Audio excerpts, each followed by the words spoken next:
წარმოვადგინეთ ეს 6 იდეა. ყველაფერი ნაგავი არის, ერთ-ერთი ეს დეპოზიტების პლატფორმა არის, კარგი იდეაა.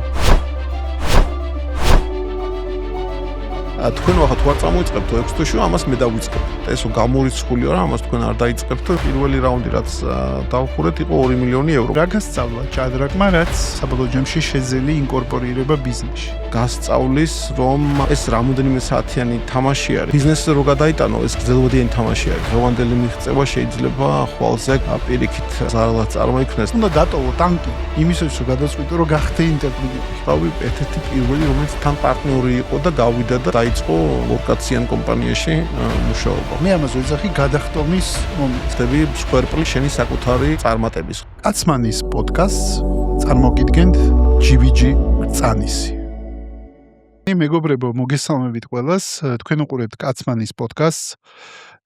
მე მყავს სტუმრად თამაზ გიორგაძე, ადამიანი, რომელსაც მე ვიცნობ დიდი ხანია ჩვენ საქართველოს ბანკის ერაში გადავკვეთილი ვარ. თამაზი იყო სამეთვალყურეო საბჭოში, მე ვიყავ მენეჯმენტში, იქ გავიცანი და გარდა იმისა, რომ ესეთი გადაკვეთა ქონდა, იყო ფინტექის დამფუძნებელი და CEO Raizinis, რომელიც არის ძალიან საინტერესო ფინტექი, რომელიც აქტიურად მოღვაწეობს უკვე საერთაშორისო ბაზარზე, თუმცა გერმანიაში დაიწყო ეგ ისტორია, რომელზედაც თამაზი გვიამბობს.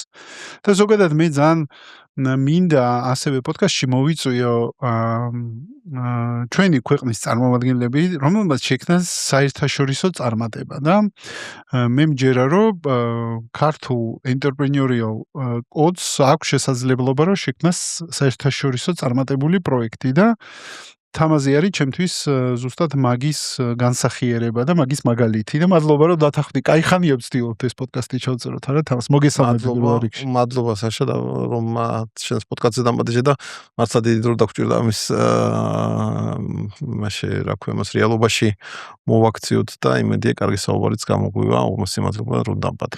პირიქით, მადლობა შენ და დავიწყებ პირდაპირ შევხვდები. თამაზ, შენ გავს ძალიან საინტერესო ბიოგრაფია და ყველაფერი იწყება ქუთაისიდან. მე ქუთაისთან მაქვს ჩემი სენტიმენტი, იმიტომ რომ მეც ბებია ბაბუა, დედის ხარი არის ქუთაისიდან, ანდეიშვილის გვარია და შესაბამისად მეც გავიზარდე თელი ჩემი ბავშვობა ზაფხულში ვიყავ ქუთაისში, ამიტომ ჩემი სენტიმენტი მაგდა. ეგრევე დავიწყებ იქიდან, რომ რა მოგცა ქუთაისმა, შენი აზრით, აი ეს აღზრდამ ოჯახმა და ქუთაისმა კერძოდ შენ სამეწარმეო აზროვნებაში რა წამოიღე იქიდან? და ეს ქუთაისი საინტერესო ქალაქი იყო ბევრ რაღაცით, არა? ძალიან, კი, ახლა მეც ესეთი ძალიან კარგი ბავშვობა მქონდა და როგორც შენ აღწერ, ისეთი რაღაც ოჯახური წრე და ძალიან ესეთი გულთბილი საზოგადოება, მეგობრობა, რომელიც ძალიან დიდად იწერება საქართველოში და საერთოდ და ქუთაისში განსაკუთრებით და ეს წამომყვა ბავშვობიდან როგორც გარკვეული, არ ვიცი, ხო, მეწარმეობის და მეწარმეობაში ქცევის ჩემი პრინციპები, ხო. არასდროს არ მოტყუებაზეც არ არის, ხო, საუბარი, მაგრამ რაღაც ისეთი არ მიქნია, რაზეც მე შეიძლება ინანო და იფიქრო, რომ სწორედ მოექცი ან ბიზნეს პარტნიორს, ან ადამიანს, ხო, ესეთი თავისი ღირსება და აი სხვისი პატივისცემა, ხო, ეს ჩემთვის ერთ-ერთი ელემენტარული ბიზნეს წარმართვის და ბიზნეს კოდის ნაწილია. მაბადე ეს მოდის ოჯახიდან, საიდან მოდის თამაშ შენში ეს პატივისცემა და არ ვიცი, აღზრდა ალბათ, ხო, აღზრდა და ოჯახიდან და არ ვიცი, ახლა ძალიან ისეთი სანათესავო მეგობრული წრე და ქუთაისში მაინც ხო ახლა უფრო ყველას იცნობს და რომც გინდოდეს ვერ იკადრებ, ხო, იმიტომ რომ ხმაგავარდება, მეზობელმა იცის და ხალხი რა სიტყვის, ხო, მეზობელი რა სიტყვის, ნათესაობა რა სიტყვის და ამიტომ ამას დიდი მნიშვნელობა აქვს როგორც ოჯახისთვის, ისევე ბავშვობიდან რაღაც გარკვეულ ეს ჩაიდო ჩემში ეს ელემენტი და ამიტომ დღემდე ისე უყურებ ჩემს როგორც კარიერას, ისევე თვითონ Raizinis საკეთებს, რომ ფაქტიურად არ დაუშვათ ისეთი შეცდომები, რასაც მართლა დავინანებთ და უფრო კონკრეტულად სხვა ბიზნესების და სხვა ადამიანებისადმი, იმიტომ რომ ყოველთვის ორჯერ სამჯერ გაქვს გადაკვეთა სხვებთან და ამიტომ ამ თვალსაზრისით რაღაც ეს ინტეგრალური ნაწილი არის ჩვენი ბიზნეს კოდის. შენ ძალიან ადრეული ასაკიდან დაიწყე შახმატი, ხო? ანუ ეს ჭადრაკი, ხო? ჭადრაკი მოყვება ოჯახში, იმიტომ რომ ბიძა ჩემი არის თამაზ გიორგაძე, დიდ ოსტატი ჭადრაკში და ამიტომ ოჯახში საერთოდ ჭადრაკი პოპულარული თემა იყო და მაშინ მამიდა ჩემთან და მამა ჩემთან დავიწყე თამაში და ესეთ ახალგაზრდა ასაკში 4 წლისამ დავიწყე და მერე ჭადრაკზეც დავდიოდი 5-6 წლის ასაკში უკვე ტურნირებში თამაშობდი და ესეთ პროფესიონალურ დონეზე როგორ ესე იგი 18 წლის ჩემპიონატზე საქართველოს ჩემპიონატზე ვითამაშე და შეიძლებოდა კარიერა უფრო ჭადრაკის და სპორტის თვალსაზრისით, ჭადრაკის სპორტი თუ არა მაგით სადაუა, მაგრამ უფრო ინტელექტუალური სპორტი არის ცალსახად, ხო? და რა როლი ითამაშა, რა გასწავლა ჭადრაკმა, რაც საბოლოო ჯამში შეძელი ინკორპორირება ბიზნესში? რა წამოიღე ჭადრაკი? კი, ძალიან ესეთი ძნელი კითხვა არის, იმიტომ რომ ბევრი რაღაცის დასახელება შეიძლება და ესეთი ზედაპირულად მართლა რაღაცას ისწავლი, ხო? დაუშვათ თამაშისას რომ გათვალო რამოდენიმე სვლა და იფიქრო, აი რა მოყვება ამას, რა რეაქცია მოყვება ბაზრიდან, ბაზარი ეს მოწინააღმდეგეა. და შენი ფაქტიურად გრძელვადიანი ზრდა დაგეგმო, ხო? იმიტომ რომ ჭადრაკი ყველაფერი იმაზე არის, უნდა იფიქრო, აი რა სიტუაციას გინდა რომ მიაღწიო. და იქიდან გამომდინარე, აი რა ფლანგზე აკეთებ შეტევას, სადა გაქვს მატერიალის უპირატესობა და ასე შემდეგ, მასალის უპირატესობა. ეს ყველაფერი მე მგონი რაღაც არის, მაგრამ ყველაფერზე დიდი რაც ესეთ ახალგაზრდა ასაკში მოაქვს, რაც ახალგაზრდებისთვის არ არის ბუნებრივი, ის არის რომ გარკვეულად გასწავლის რომ ეს რამოდენიმე საათიანი თამაში არის, ხო და აი ამ ახალგაზრდა ასაკში უბრალოდ არ ყოფნის გამძლეობა, რომ როგორც ფიზიკურად გაუძლო, ისევე ამ დატვირთვას, ინტელექტუალურ დატვირთვას გაუძლო და ეს ბიზნესზე რო გადაიტანო, ეს გრძელვადიანი თამაში არის, ხო, მოკლევადიანი არ არის, ესე იგი დღევანდელი მიღწევა შეიძლება ხვალზექ პირიქით ზარალად წარმოიქმნეს და ამის აი ეს რო თვითონ ყველაფერი ცხოვრებაში ხანგრძლივი long term game, ხო, ხანგრძლივი თამაში არის. აი ეს მასწავლა ყველაზე მეტად და მოთმინებაც ისაც რომ დღეს შეიძლება რაღაც წააგო ან ჟერტვა გაუწიო ფიგურას, მაგრამ გრძელვადიანად შეიძლება მოიგო ამიდან და ეს ბიზნესში ძალიან ესეთი ადრენალინი მოაქვს, ხო, ბიზნესში, იმიტომ რომ რაღაც მოკლევადიანი უპირატესობა გინდა, რაღაც გინდა წარმატება გინდა, ხო, წარმატება გინდა გაუზიარო სხვებს. მაგრამ სინამდვილეში ეს რაღაც მოკლევადიანი წარმატებები გრძელვადაში იქცევა. იმიტომ რომ ეს პარალელი ძალიან ესეთი არის აქა. ჩვენ ერთ-ერთი ფინტექ კომპანია ვიყავით გერმანიაში, რომელიც უნიკორნია და რა ვიცი, ხა საკმაოდ დიდი არის, მაგრამ უნიკორნი მაინც დავაზუსტებ მაყურებლისთვის, რომ მილიარდიანი კომპანია, ხო? ხო, ეს შეფასება, ბაზრის შეფასება, იმიტომ რომ რა თქმა უნდა ინვესტორებს სულაც ახალი equity შემოაქვთ, შეფასება ხდება კომპანიის და მილიარდზე მეტი ღირებულების კომპანია იყო, დიდი ხანი არის თან უკვე. და ამავდროულად, რა თქმა უნდა, კომპანიები იყო იგივე ბაზარზე, რომელთვისაც ძალიან მნიშვნელოვანი იყო თავისი საბაზრო ღირებულების გამოცხადება, ხო? რა ვიცი, ხა ერთი კონკურენტი ყავდა, რომელმაც გამოცხადა ამდენის საფასური იყო ჩვენი ბოლო რაუნდიო, დიდი ნეობანკი იყო ბერლინში, რომელმაც 8.9 მილიარდი თავის ღირებულებად გამოაცხადა და ეს არასდროს არ გაგვიკეთებია. რატო არ გაგვიკეთებია? იმიტომ რომ რა თქმა უნდა, ჯერ ერთი რომ ამ ღირებულების და ამ შეფასების მიღწევა შეიძლება იმითი რომ ბოლო აქციონერს გარკვეულ უპირატესობას აძლევს ხვებთან შედარებით და იქ ხდება ეს რაღაც განკვეული გარანტირებული ანაზღაურება და ასე შემდეგ. ამიტომ ამის ყიდვა შეიძლება ფაქტურად, რომ რაღაცა ძალიან დიდი ღირებულება აქვს კომპანიას, შინამდვილეში მარტო ამ ბოლო აქციონერს აქვს ამდენი გადახდილი, თან ნომინალური და თან დაცული არის როგორც თავისი ინვესტიციით, ისევე სხვა მუხლებით, იმით რომ ესე იგი ერგება გარკვეული return-ი. და ეს არ გაგვიკეთებია არასდროს. ერთი რომ გამოცხადება არ გვინდა ხა რა არის აქ საამაყო და მეორე რომ არასდროს არ მიგვიცი არც ერთი ინვესტორისთვის ეს preferential right, ესე იგი რომ ჩვენი ღირებულება აგვამაღლებია. უპირატესი უფლების მინიჭება, ხო? უპირატესი უფლების მინიჭება, რომელიც შეიძლება ძალიან ესეთი ღრმა იყოს, ხო და ბევრი დანაკლისი ქონდეს კომპანიისთვის. და იმ წუთში ჩვენ თანამშრომლებიც ვუყურებთ, ახლა რატო არ ვაკეთებთ ამას, იმიტომ რომ სხვა ახლა უფრო მიმზიდველი არის ახლა ახლებისთვის, ხო, ვინც მოდის ახლა რატო უნდა ვიმუშაო ახლა მილიარდიან ფიტექში თუ 5 მილიარდიანში შეიძლება მივიდე, ხო, ახლა ჩემი სააქციო პაკეტიც ახლა თუ 5 მილიარდით ვანგარიშობ, ახლა გადავანგარიშებ და რა მოხდა ამის შემდეგ, რომ რა თქმა უნდა, როდესაც ეს ფინანსების, ესე იგი, დაფინანსების სიტუაცია გაუარესდა, ეს კომპანიები მოხვდნენ ისეთ სიტუაციაში, რომ ახალი კაპიტალის აღება რომ მოუწევთ, ეს რა თქმა უნდა წარსული ღირებულება იმათთვის გახდა ძალიან დიდი პრობლემა და ერთ-ერთი იმის მიზეზი, რომ უჭირთ ახალი კაპიტალის აღება, იმიტომ რომ დგას ბოლო ინვესტორი, რომელსაც preferential, ესე იგი, უპირატესი უფლებები აქვს და უშლის, ესე იგი, ჩვეულებრივ საბაზრო პირობებზე ახალი კაპიტალის აღება და ამიტომ ეს ჩვენთვის გასაგები იყო, რომ რაღაც მოკლე ვადაში ამას რა თქმა უნდა უპირატესობა აქვს, როცა რაღაც ეფექტი ექნებოდა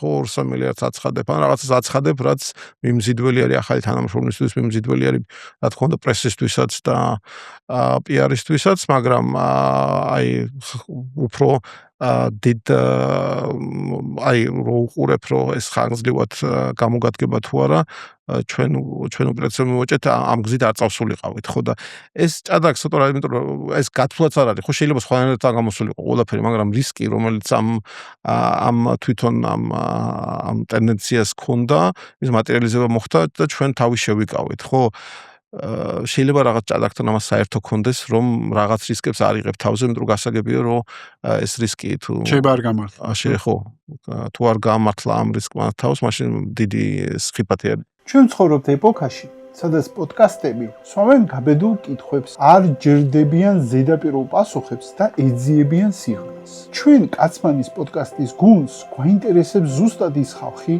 ვინც არ ჯერდება ზედაპირს ის ხალხი ვისაც აინტერესებს სიღრმე, ვისაც აინტერესებს განვითარება, ზრდა და თვითშემეცნება.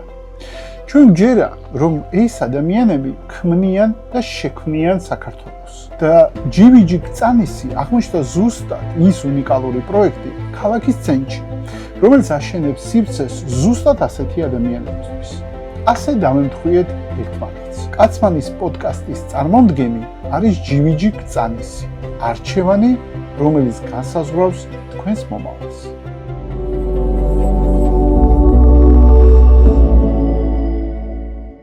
თამას ისე ამითხარი, შენ ძალიან ადრე დაამთავრე სკოლა, ანუ რეალურად რაღაც ვუნდერკინდის ისახარ ჩვენი მაგალითი, ხო? ანუ შეგიძლია ზუსტად აი გითხრა რა ასაკებში დაამთავრე სკოლა, მე 12 წლისამ დავამთავრე სკოლა, ქუთაისში მე-14 საშუალო სკოლა და მე თბილისში ვსწავლობდი მაღლევში საგარეო ეკონომიკურ ურთიერთობებზე დავამთავრე 15 წლისამ, ამიტომ ძალიან ახალგაზრდა ვიყავი, მე დავიწყე კანცელარიაში, მაშინ პრეზიდენტის შეურაცხმის კანცელარიაში გელა ჩარკვიანთან მუშაობა, ერთ წელიწადი ვიმუშაო იქ და 16-სამ წავედი PhD-ზე გერმანიაში. სანამ გადავალ გერმანიაში. თან წავალ გერმანიაში და იქ უკვე იწყება უკვე შენი საერთაშორისო ისა.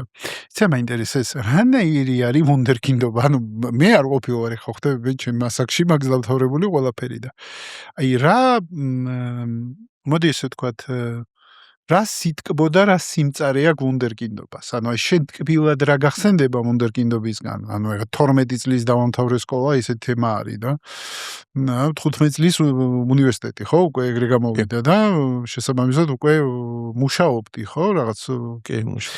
შესაბამისად მაინტერესებს რა არის სიტკბოდა სიმწარე ვუნდერკინდობის თუ გახსოვს ეგ პერიოდი ანუ რა შეხვდა გემოზე მწარე ხა იმიტომ რომ მაინც ხა ასაკია და ხა ფიზიოლოგიურ ფსიქოლოგიურ განვითარებას ხო თავისი რაღაცა შტო აქვს ხო ანუ და თავისი დრო ჭირდება მომწიფებას და ამ დროს შენ გაქანებული არის 12 წლის ასაკში სკოლას ამთავრებ. კი, მე შეიძლება სხვანაირად გიპასუხო რომ რა მასწავლა ხო და მე აუცილებლად ესეთი სიმწარეც არსებობს და რა მასწავლა ის არის რომ გეცვლება გარემო, იმიტომ რომ ეს ამ კლასებს ვტოვებდი, ესე იგი რაღაც ვახტებდი, რა ვიცი ხა მეორე და მეოთხეში გადავედი, მეოთხე და მეექვსეში და ასე შემდეგ და ხვდები ყოველ წელიწადი ახალ გარემოში, ხო, ესე იგი ახალი ჯგუფია, ახალი თანაკლასელები არიან.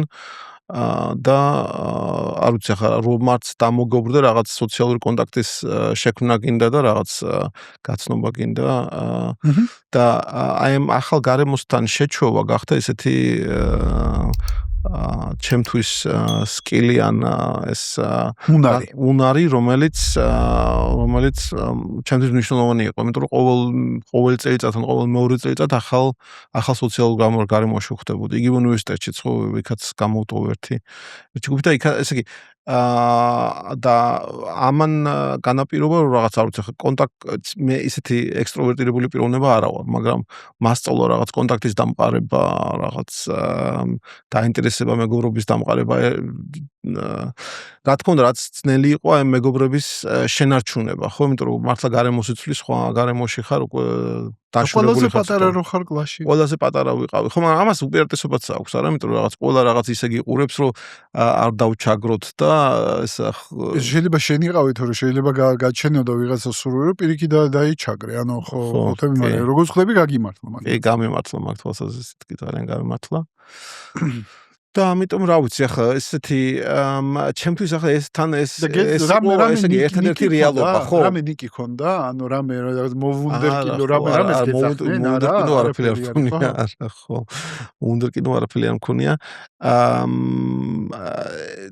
მე ეს ყველაზე მეტად რაც მახსოვს რომ ყველა ახლა ნათესაობა და მეგობრობა ოჯახის ამ ბავშვს არ ვიცი ახლა ბავშვობას ნუ წაართმევთ და თამაში და ესა და არ ვიცი ახლა მეც ჩემი ბავშვობა მქონდა და ჩემთვისაც ვთამაშობდი და მეგობრებიც მყავდა და არ ვიცი ახლა ეს ისეთი რო სიმწარე და რაღაც დამაგხტა ბავშვობიდან ეს შეგრძნება არ დამრჩენია ხო იმიტომ ჩემთვისაც ცოტა გავგებარი იყო რას თხოვდნენ იმიტომ რომ მართლაც ახლა ნუ სკოლაში განსაკუთრებით მათემატიკა რაღაც ძალიან ესეთი ჩქარიტებებით გავდიოდი და არ მქონდა ახლა ესეთი სიძნელე ამ სასკოლო საგნების დაუფლების ამიტომ არ ვიცი ახლა ესეთი დიდი სიმწარე არ დამახსოვრები ამ ფაზით. იცი რა მითხარი და ის რო დროზე ადრე გადადიოდი და გარემოს რო იცვლიდი, ამან რამენაირი შენ ბიზნეს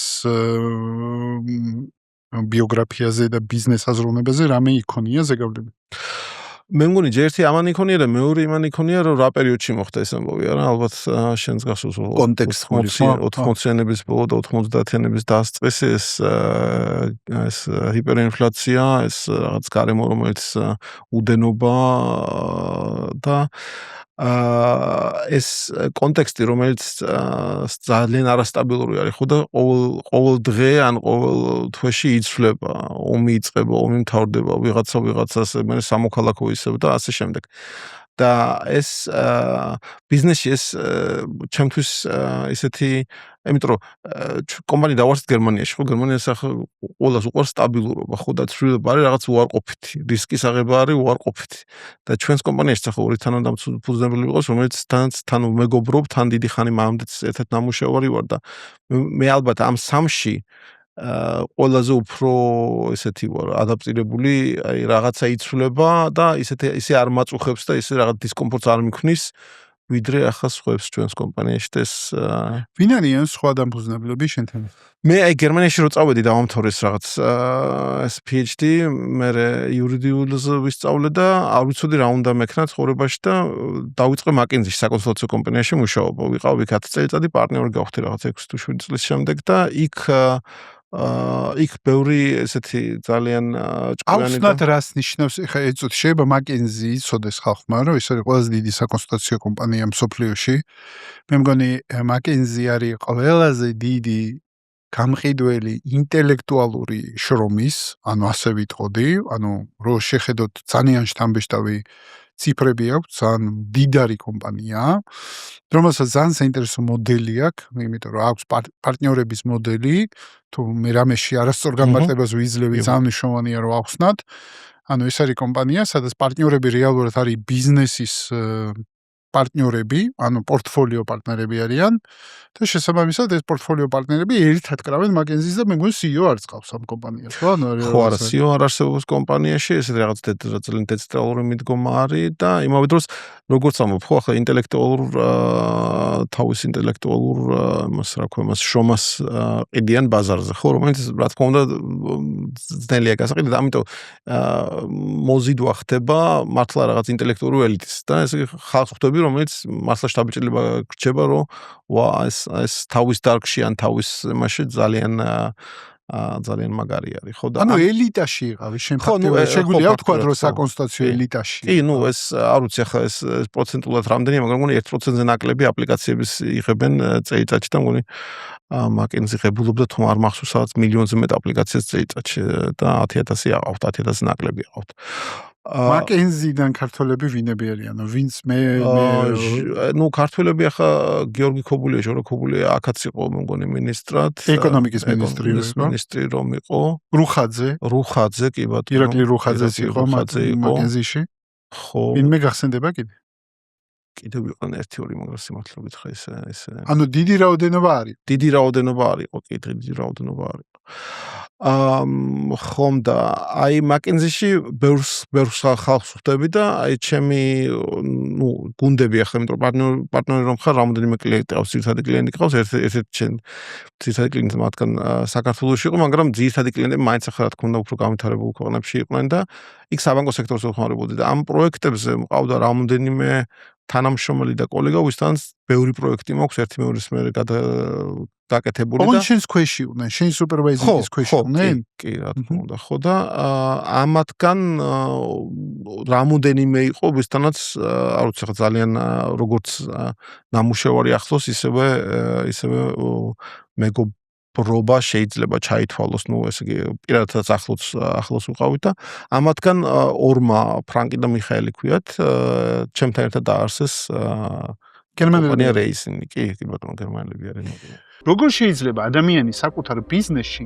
მილიონობით ლარის რისკს იღებდეს, თანამშრომლებს მართავდეს, გაყიდვებს აკონტროლებდეს, მარკეტინგში ხარჯავდეს ფულს და ამავდროულად არ იცოდეს სამი ყველაზე მნიშვნელოვანი რიცხვი ბიზნესის მიმდინარე მომენტში. რამდენი აქვს რეალური მოგება ბიზნესს?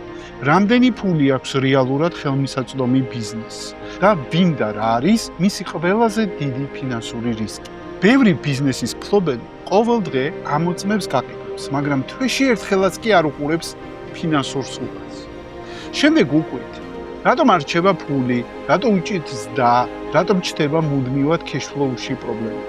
თუ გაქვს მცირე ან საშუალო ზომის ბიზნესი და ხარ ჩვენი პოდკასტის მუდმივი მაყურებელი, გადადი სპეციალურ მუს. მოითხოვე ამადეოს ფინანსური ანალიტიკის პლატფორმა და ისარგებლე სპეციალური პირობით. მომდევნო 1 წლის მანძილზე. ამადეო, შენი ციფრული პლატფორმა და ციფრული ფინანსისტი. ხო, და შენ იყავი გერმანულ ოფისში. მე ვიყავი გერმანულ ოფისში, კლიენტები მიყავდა გერმანიაში, შვეიცარიაში, რუსეთშიც კი, საქართველოში, აღმოსავლეთ ევროპაში, ვიეტნამამდეც იყვნენ კლიენტები, მაგრამ ნომინალურად ოფისში ვიყავი ბერლინის ოფისში კი. ბერლინის ოფისში იყო. ანუ რეალურად შენ პრაქტიკულად სასწავლებლად რო წახვედი, იმიგრაციაში წახვედი, ეგრე გამოვიდა, ხო? ანუ ეგრე გადაება, ხო? ეგრე გადაება და ნუ, ესე იგი, როგორც შენ დამთავრე ეკონომიკა, ხო? მე ეკონომიკა დავამთავრე. იურიდიული ეს ისე წელიწად 2 წელიწადში დაამთავრე. თითოს მიაყოლებდა 1 წელიწად ნახევარს, თავს. როგორ იყო?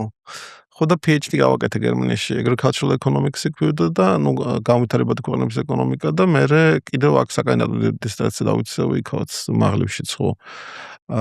და ესე იგი ამას ყველაფერს მოსდევს რომ არ ვიცოდი რა იყო ახლა ჩემი პროფესიონალური კარიერა ხო არ დარჩეული კი არ ვიცოდი კი.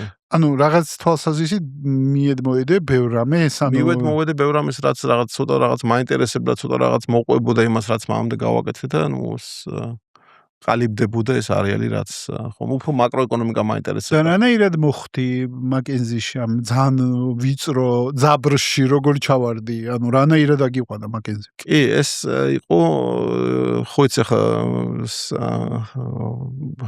მაღლივში ერთი ქალბატონი იყო და რომელიც ფილოსოფიას გვასწავლიდა და საქართველოში ყველაზე დიდი ესაო რა ქვია მას ძალაო ქმედი ძალა არისო ისო რომ მეზობლის შური არისო. ხო და ჩემთანაც მეზობლის ეს როგორ მეგობრის წამოწყება იყო, ვამთავრებდი იურიდიულს და იქ გარკვეული შუალედი არსებობს სახელმწიფო გამოცდას რო აბარებ, აი წერილობითას და ზეპირ გამოცდას შორის და ზაფხულში თან ახლა უფულოდ ხო სტუდენტი რაღაც და მომიყვა რომ რაღაც მაკენზი არსებობს. სტიპენდია გაქვს ამ დროს გაფინანსებს გერმანია გაფინანსებს. მაგრამ სტიპენდია დამიმართა, იმიტომ რომ მეორე სწავლაზე, იურიდიული სწავლაზე უკვე სტიპენდიის დროც გაიარა, ხო PhD-ზე კი დაფინანსებული იყო და მიყვება რომ ეს ხო ესო მაკენზი არსებობს ზუსტი კომპანია არც მშვენია მანამდე არ ვიცოდი მაკენზი რა იყო. ხო და ესენი ვაფინანსებენ რომ აი უიკენდზეო თუ გინდაო წასვლო მე ვიყავიო რაღაც არც მახსოვს რომელ სასახლეში იყო რაღაც გერმანიაში ოფსაიტი იყო და იქ ხო გაფინანსებენ ყველაფერს ძალიან მაგარია და მეუთხარი კაი თქო და ხო არ იცი სხვა რამე აქვს და კი რომში აწყობენო ახლაო და ხო მეუთხარი კაი მაშინ თქო და მეც ახლა აპლიკაცია გავაგზავნე რომში ახლა რომში თან ძალიან დაფინანსებული ხო როგორც ჩასვლა ჩამოსვლა ესევე იქ სასტუმრო სტუდენტისთვის მნიშვნელოვანი რა თქმა უნდა ხო და რომში მინდოდა მოხვედრა და მომწერეს ახლა ორი კვირის შემდეგ რა რომიო არ გამოგდისო მაგრამ ავსტრიაში გვაქვსო შემდეგი კიცფილზე და იქ დაგპატიჟებთო ხო და მეუთხარი ხო მთებში კი ხოდა ცოტა კი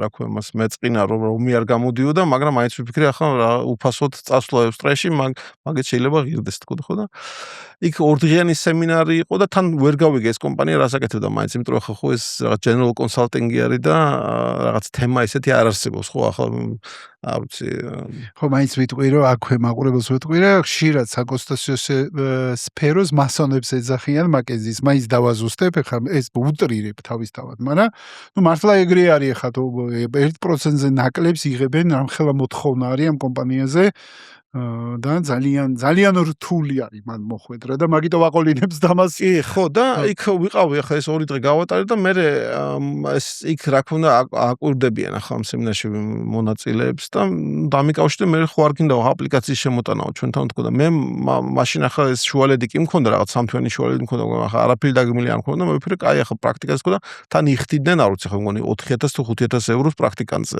თვეში და ეს ვიფიქრე ახლა კარგი იქნებოდა თქო და ხო და შევიტანე აპლიკაცია გასაუბრება მქონდა მგონი 3 ერთ დღეში და მითხრეს ერთი კვირის შემდეგ ხო კაიო ისო გიყვანთო და დაიწყეო ახლა იქითა კვირაში დაიწყეო და დავიწყე მე იქითა კვირაში და მე ჩემი იურიდიული ზეპირი გამოცდა იყო მე სექტემბერში და მე შემოთავაზეს ახლა მოგვეწონეო და თუ გინდა ახლა დარჩიო გააგრძელეო ესე მუდმივად აქ მუშაობა და თუ არ გინდა უარს თუ გვეტყვიო კაიო მაშინ გააგრძელო შენ დაამთავრეო იურიდიული მეორე სახელმწიფო გამოცდაში იმასგან მაგრამ 2 წლის შემდეგო ესო ახლა რასაც ოფერს გაძლევთო ისო აღარ იქნებაო და მოგიწევსო შეხელახლავ ახლა აპლიკაციის შემოტანა და ხო იცი ახლა ჩვენ მარტო 1%-ს ვიღებ და მაგრამ გარანტირებას ვერ მოგცემთ და ასე შემიტყვეს. შემიტყვეს კი. და როგორ აღმოჩნდი ფინანსებს? შენ ბოლო-ბოლო საიდან შენ ხო თქვი რომ ვერ ვყალიბდებოდიო იმაზე ჩემი სფერო რა იყო და როგორ მოხდა ფოკუსის მოძებნა რომ ფინანსებია შენ თემა? ჯერთი რომ აი ეს იმიტომ რომ ახლა თვითონ მაკენზიში სხვა დარგები არსებობს ხო რაღაც ავტომობილიდან დაწყებული რაღაც ქიმიური და ასე შემდეგ და ბევრ რამეში რაღაც ფუნქციონალური ან ტექნიკური ცოდნა გჭირდება და ჯუნიორ ასოციეიტად დაიწყე როგორ დაიწყე სენიორ ასოციეიტად იმიტომ რომ ეს სადოქტორო რომ მქონდა დაცული ხო იქ განსხვავება არის კი თუ დოქტორით მოდიხარ და PhD გაქვს მაშინ სენიორ ასოციეიტად იწყეთ პირდაპირ და ის სენიორ არა უბრალოდ ასოციეიტად დავიწყე სენიორ ასოციეიტად რაღაც ეჭრიჭაში იყო ეს სენიორ ასოციეიტის პრომოუშენი და ეს რაღაც ფუნქციონალური სიღრმე რო არ მქონდა არც დარგში მე იწყება რაღაც გენერალისტი სად ჯდება ხო და ეს კი თუ არაფერი არ გესმის ბანკის და დაზღვევის გაგება ყველაზე უფრო იოლი არის ხო ახლა როგორც balance sheet-ის P&L-ის გაგება ყველაზე შეუძლია და ამიტომ მოხვდი ამ საბანკო სექტორში უფრო მოხვდი როგორ პირველი ჩემი პროექტი მართლა ავტომობილურ სექტორში იყო და იქ კარგი პროექტი კი იყო და მეც მომეწონა რა დავწერეთ და ეს ნახევარი მეგონი მე თვითონ ვერ გავიგე რაზე იყო საუბარი და ამიტომ რაღაც დარგის თვალსაზრისით მეორე პროექტი იყო საბანკო სექტორში და როგორც კლიენტი მომეწონა ისევე თანამშრომლებისთან მუშაობდი რაღაც კარგი გუნდი იყო და მე გავაგზავნე ახლა მოვყევი და ერთადერთი რაც გამონაკლისი მქონდა რაღაც government და სექტორი მქონდა მაგრამ დანარჩენი ყველაფერი მას შემდეგ რაც გავაკეთე ან საბანკო სექტორი. თამას მართალია მე მაკენზიზე მაქვს რაღაც საკითხული და აი ის რო აქვთ, რომ აქვთ კულტურა promotion or die. ანუ ან ვითარდები და ან განიცდი promotion-ს როგორ თქვა, დაწინაურებას, ან მიდიხარ. ანუ და თელი კომპანია წინაურდება წინ, ანუ აი ესეთი კულტურა არის, ანუ ხო, ათიქუია, ხო, აფოაუთ, ესე იგი ხარ ან ესე იგი გარკვეული ფანჯარა არის ამ დაწინაურების, ესე იგი დაუშვათ ახლა senior associate რო ხარ, ხდები პროექტის ხელმძღვანელი, engagement manager-ი 2 წელიწადი არის მიახლოებით შუალედი, მაგალითად. და ფანჯარა არის, რომელიც 9 წელიწადი ადრე თუ early promotion ხარ, 9 წელიწადით არის გვიან თუ late promotion ხარ. თუ ვერც search-ი ვერ მოხვდი, ფანჯარაში ვერ მოხვდი, მაშინ ახარ out. მარტივი გამოსავალია. ან ვითარდები, ან მიდიხარ. ხო, და იმედია გზაში მხარდაჭერას გიწევენ ყველანაირს, ხო, რომ promotion-ი განიცადო. ხო, ნუ ახლა მხარდაჭერას როგორ, რა თქმა უნდა, ახლა ყველას თავისი თემები აქვს და ყველას თავისი, მაგრამ mentorship-ის თვალსაზრისით მართლა კარგად არის აწყობილი კომპანიაში, ნუ თვითონ შეგნ ფირმას ეძახიან, ეს ერთ-ერთი ფირმა არის, The Firm, ხო? მეტი არ არის. The Firm, ხო, The Firm. და როგორი თავდაბლურია, მაინც რო თქვა, ხო. The Firm, ხო. და ეს თვითონ ეს mentorship-ის ელემენტი, ესე იგი თავიდანვე ყავს რაღაც big sister-ი, რომელიც ან big brother-ი, რომელიც გეხმარება, მე ყოველთვის ყავს development group leader ქვია DGL-ი და მე როგორც DGL-ი მყავდა მე მგონი ძირითადად 3-დან 2 მართლა ძალიან ესეთი ჩემთვის როგორც აი მძიმე ან ძნელ ფაზაში დამეხმარეს რაღაც რჩევა მომცეს, ხო? ნუ ის რა თქმა უნდა ახლა დროის ინვესტიცია არის, არ ვიცი ახლა რამოდენიმე საათში კვარტალში ხო ახლა ეს მუდმივი კავშირი არ არის და მუდმივის და როგორც მე ვიყავი მე DGL-ის ხობისთვის და ეს არის რაღაც კარგი mentorship-ის კონცეფცია არის შეგნით კი. შენ იცოდი, რომ გამარჯვება გაზიარებით იწყება? არ იცოდი? ხოდა მომისმინე ახლა. სოკარი აცხადებს გათამაშებას და ათამაშებს ახლა დაშენებულ ბინას საბურთალოს თეთრი კვადრატის დასრულებულ პროექტში. ეს ბინა არის 92 კვადრატულიანი ბინა. გარდა ამისა, ათამაშებს კიდევ ახალ ელექტრომობილს და სამფულად პრიზს 10,000 ლარის ოდენობით. ხოდა ნახე, ახლა დაშენებული ბინა, ელექტრომობილი 3,000 ლარიანი პრიზი. ახლა რამდენი რაღაც არის ერთად. გათამაშებაში, რომ მიიღო მონაწილეობა, შენ უბრალოდ 1 ივნისიდან 31 აგვისტომდე ჩაასხი სოკარში ან საწვავი, ან დაიტენე გაზით, ბუნებრივი აირით და ყოველ 15 ლიტრზე საწვავზე და 15 კუბურ მეტზე გაზზე მიიღებ გათამაშების 1 ბილეთს. ხო და გათამაშებაში მონაწილეობისთვის მნიშვნელოვანია, რომ Soccer Energy ბარათის აპლიკაციაში Soccer Geo ეს ბარათი აუცილებლად უნდა იყოს დამატებული და რეგისტრირებული. ხო და თუ არა გაქვს დამატებული და რეგისტრირებული, აუცილებლად დაარეგისტრირე. გარდა მაგისა, გათამაშების პერიოდში ყოველდღიურად 100 მომხმარებელი მოიგებს მომენტალურ პრიზს. ეს იქნება ან Energy ბარათის ქულები, ან Waymart's ვაუჩერები. ხო და მომენტალური პრიზი შეგვიძლია ან თავად გამოიყენო, ან სხვას მიცე მოგების შანსი და სანაცვლოდ დამატებით მიიღო გათამაშების 5 ბილეთი. რატო ეს ყველაფერი იცი? რადგან გამარჯვება ზუსტად გაზიარებით იწყება. ასე ამბობს Soccer-ი, ჩვენი პარტნიორი. იცი რა მითხარი, ბოლო რა ისწავლე ამ 6 წელიწადში მაგენზეში? რა წამოიღე? 10 წელიწადი ვიყავი მთლიანობაში, კი, 10 წელიწადი ვიყავი მთლიანობაში და ესე იგი ეს რა წამოიღე შენ ბიზნესში? აი რა ცოდნა და კომპეტენციები წამოიღე მაგენზიდან შენ ბიზნესში? ხო, ესე იგი ერთ სიტყვათან structured problem solving ქვია, სტრუქტურული პრობლემის გადაწყვეტა, ხო? სტრუქტურული პრობლემის გადაწყვეტა ნიშნავს, რომ რა პრობლემაც არ უნდა იყოს, შეგიძლია ამ პრობლემის დაშლა ისეთ ნაწილებად, რომლის როგორც გაგებად, ანალიზებად და სწორი გადაწყვეტილების მიღება ბევრად უფრო მარტივია, ვიდრე აი რაღაც ძალიან მძიმე და დიდი კომპლექსური თემის გადაწყვეტა. ხო და ეს სტრუქტურული პრობლემის გადაწყვეტა, structured problem solving ყველაფერში გეხმარება, ხო? რა პრობლემაც არ უნდა იყოს, ახლა იგივე იყოს ჩვენ ახლა პირველი რაც შევქმნით იყო რაღაც two-sided marketplace, ხო და two-sided marketplace-ში რა თქმა უნდა ერთი საიდი რომელიც არის ბანკი, მათი აყვანაა ძალიან ძნელი. ახლა როგორ გადაწყვეტა ამ პრობლემას, ხო? რა უნდა იყოს value proposition პირველ დღეს, ხო? სადღაც არაფერი არ არსებობს ფაქტიურად. როგორ და როგორ უნდა გადაწყვიტეთ? აწყოს სისტემა. ნუ მოგიყვები მაგას ახლა, ნუ მაგრამ ამაში ყოველი პრობლემა რაც იქნება, ხო, თვითონ ეს სკილი ამ სტრუქტურული პრობლემის გადაწყვეტის გეხმარება. კომპლექსურობის დაშლა ლუკმებად, რომელიც არის გადახარშვადი. კი ბატონო, გადახარშვადია და კი ხო. ზუსტად კარგად აღწერე, კი. ხო, ოკეი, გავიგე. ეს არის მთავარი რაც წამოიღე. ეს არის მთავარი და მეორე რაც არის ეს, იმიტომ რომ ნუ ბიზნესი მაინც იქნება, ნუ როგორც ინტელექტუალური კაპიტალის გაყიდვა ან შეთავაზება არის people business, ხო, ადამიანთა ბიზნესი არის. ახლა ერთი პიროვნება მეორეს თავაზობს რაღაცას და ის პიროვნები რაყიდულობს, ხო, ეს რაღაც პროდუქტი არ არსებობს და ამიტომ ეს რაღაც interpersonal skills და ეს networking capability მნიშვნელოვანი skills-ი არის თვითონ მარკეტინგში და ჩემს კომპანიას ძალიან მნიშვნელოვანი skills-ი, იმიტომ რომ ჩვენი პროდუქტი არის დიგიტალური პროდუქტი, ხო, ჩვენ ციფრული პროდუქტი.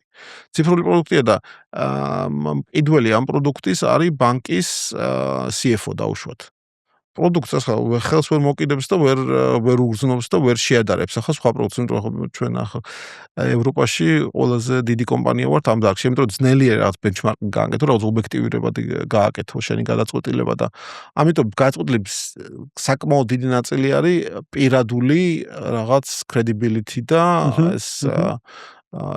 ეს მეორე ნაწილი არის, რომელშიც McKinsey-ში ამ სტაჟმა დამეხმარა განვითარებაში. ოკეი. და ეს იდეა ბიზნესის მოგდით McKinsey-ში გუნდს, ანუ კოლეგებს მოგდით? არა, მე მომივიდა ეს იდეა, მომივიდა 2008 წელს, თუ გახსოვს 2008 წელს დიდი ფინანსური კრიზისი იყო და 2008 წელს წლამდე რა მოხდა, იმასაც მოგიყვე 2006 წელს იგი სადაც 2003-ში დავიწყე, 2006-ში McKinsey-ში საბანკო სექტორში ვიყავი და როდესაც ხდები ახლა რაღაც leadership role-ები პირველი გეწყება ხო, ხარ პროექტის ხელმძღვანელი და McKinsey-ში ეს ორი ხაზი არის. ერთი არის რომ კლიენტების ხაზი, იგი რაღაც კლიენტების განვითარება და მეორე არის ფუნქციონალური. ეს კი რაღაც ფუნქციონალურად უნდა განვითარდე. და ფუნქციონალური განვითარება ყველაფერი დაკავებული იყო, რაც საინტერესო იყო და რაც არ იყო დაკავებული და რაშიც ორი პროექტი მქონდა. მე გაკეთებული მე თვითონ იყო დეპოზიტების სფეროში, ესე იგი, ხო და დეპოზიტები იყო რაღაც 2008-მდე საერთოდ ძალიან არა ესეთი საინტერესო სფერო, ბორინგი იყო როგორც თვითონ პროდუქტი, ისევე ესა wholesale funding იყო, ბევრად უფრო იაფი, სწრაფი ისა და ნუ ბანკებს არ აინტერესებდათ ისე. პრიორიტეტი არ იყო, ხო და გავხდი ამ სექტორის ხელმძღვანელი EMEA-ში. ეს ხელმძღვანელი ნიშნავს, რომ ეს რა თქმა უნდა სრულიად ისეთი არა რაღაც ჩამოყალიბებული სექტორი იყო, უბრალოდ 2-3-4 ასოციატი იყო, რომელიც ამ თემაზე ნამუშევარი იყო და რაღაც წრე ქონდა და რაღაც internal paper შექმნილი და ასე შემდეგ. და 2008-მდე ეს საერთოდ არავის არ აინტერესებდა და 2008 წელს, როდესაც მოხდა გლობალური ეს ფინანსური კრიზისი, დაიწყო დიდი ტალღა ბანკების დაინტერესებას, რომელიც მანამდე იყო მთლიანად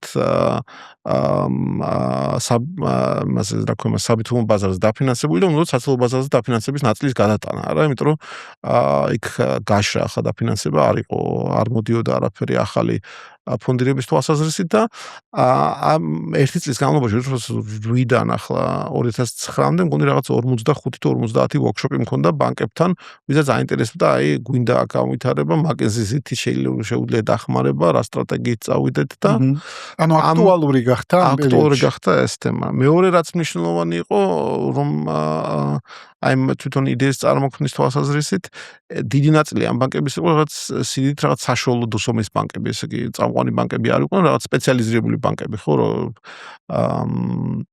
მრეწველობის დამფინანსებელი ან უძრავი ქონების დამფინანსებელი და ესე იგი ამათვის ახალი რაღაც საცალო ბიზნესის შექმნა ძალიან ძნელია, ხო, პროცესები უნდა შექმნა, უნდა ჩამოყალიბოთ რაღაც ციფრული მიმართულების მარკეტინგი გჭირდება, რომელიც სხვა დარგში არაფერი შეჭირდება, თუ უძრავ ქონებას აფინანსებ, კომერციულ უძრავ ქონებას, იქ ციფრულ მარკეტინგს დემოს არაფერი მნიშვნელობა არ აქვს, ხო, და მარკეტინგი დიწივად უკვე გაციფრულდა მთლიანად რაღა დარჩა. კი, მაგრამ ახლა თუ სასტუმროებს აფინანსებ, იქ უფრო სხვა სახის და უფრო ესეთი კომერციული თვალსაზრისით ბიზნესებთან გაქვს ახლა კავშირი, ხო, იქ რაღაც საცალო მარკეტინგს და ამის თვითონ რაღაც ჰორიზონტალური ჯაჭვის შექმნა, ხო, იმათვის უფრო რა თქმა უნდა ძნელი და მძიმე იყო და ერთ-ერთი კითხვა რომელიც ამიშობა შეგიძლიათ თქვენ დაგვეხმაროთ. ეს დახმარება ნიშნავს აი პროექტის გაკეთება კი არა, აი მართლა რაღაც ეს ამის შექმნა. რა თქმა უნდა მაგაზინს ამის შესაძლებლობა არ ქონდა და ამებადა მაშინ აზრი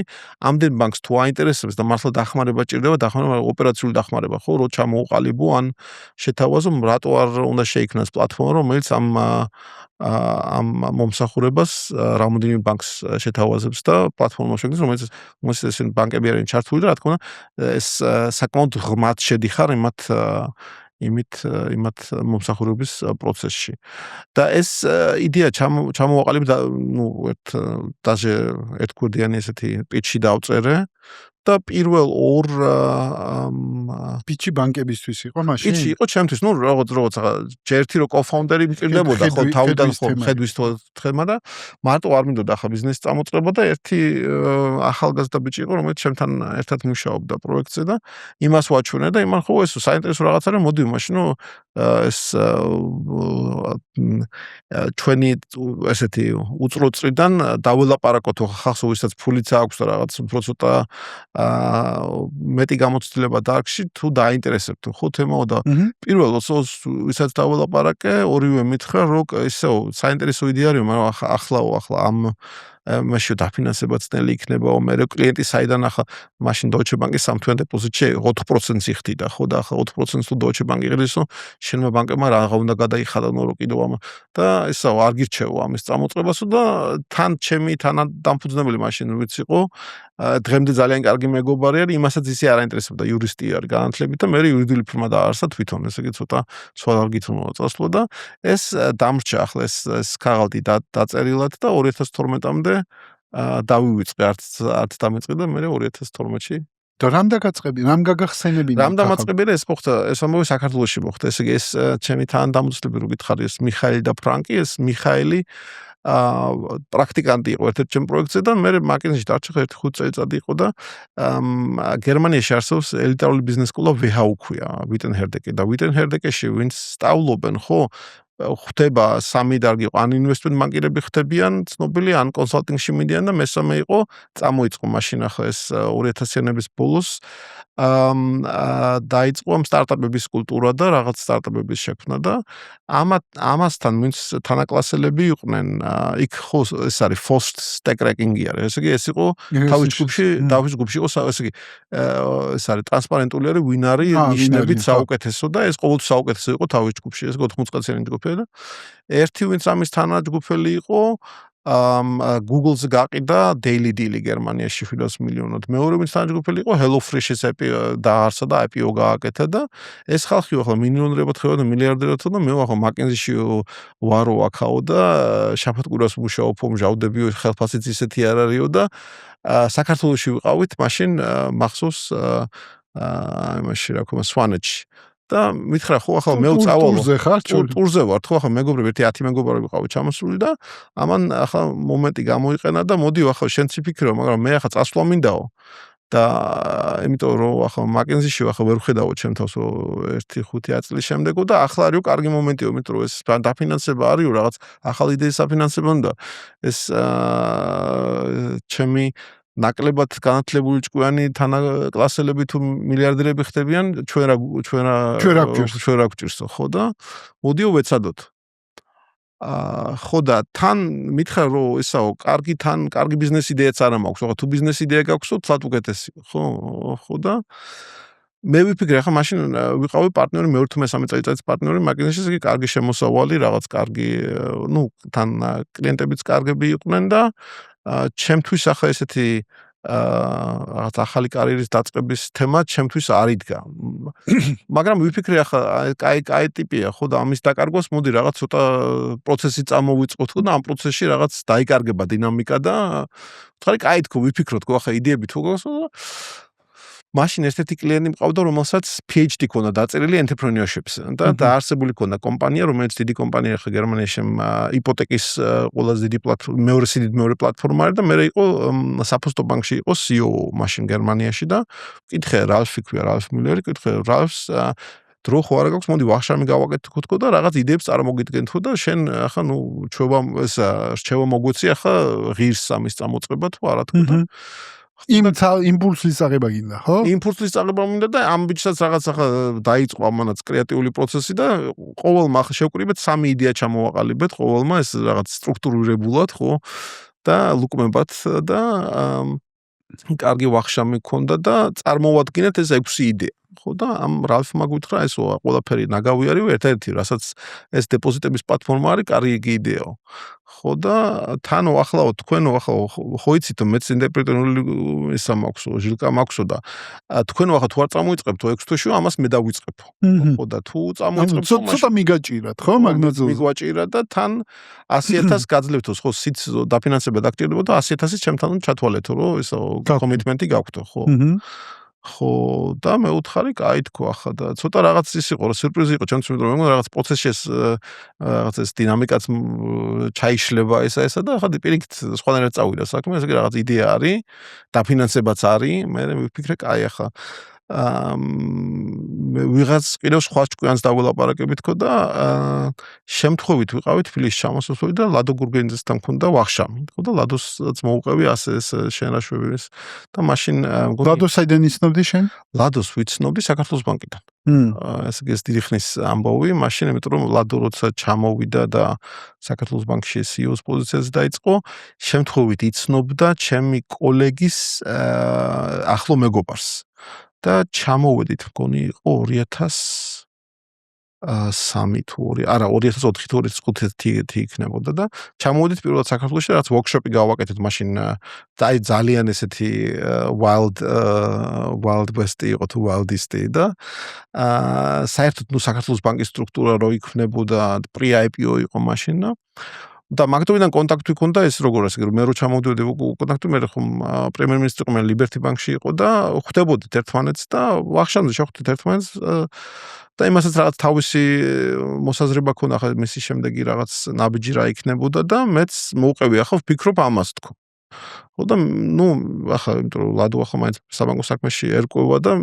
რჩევას მომცემს და მეტყვის რომ ახლა კაი ახლა სათმო გავგიშთ ესო რაღაც შესანიშნავი იდეა მოდიო მაგიო აფრიკაშიც გავაკეთოთ იმიტომ რომ პეიპორტში მიდიოდა მაშინ და აფრიკაში დაფინანსება ბანკოვკი გალი და იმის აფრიკის ბანკებისთვისაც ხო ვერ გავხსნითო მაგ დაფინანსებას იმას თქო და მეორე ვისაც მოდიო მეც სიდ კაპიტალს მოგცემთ აფრიკისთვის თუ იმ საერთოდ ნუ იდეისთვის მაგრამ შეიძლება აფრიკისთვის რაღაცა გააკეთო ხო ეს არ იყო ესეთ წინაპირობა რომ აფრიკისთვის არ გააკეთებ მაშინ და ესე იგი პირველი ორი საუბრიდან გამოდის რომ ორივე ამბობს რომ რაღაც ძალიან კარგი მოსაზრება პირველი დაჟე გვაწვება და გვეუბნება რომ თქვენ თუ არა მაშინ მე გავაკეთებთ და თან 200,000 არის უკვე სიდ კაპიტალი შეგროვებული ეს არაფერი არ არსებობს თან ქაღალდის არ არის ეს იდეა ხო და ასე წამოვიწყეთ რატომ ვერ გაბედე ამდენი ხანი ვერ გადადგინა ბიჭი რატომ ვერ უმატებ აჩქარებას და ძალისხმევას?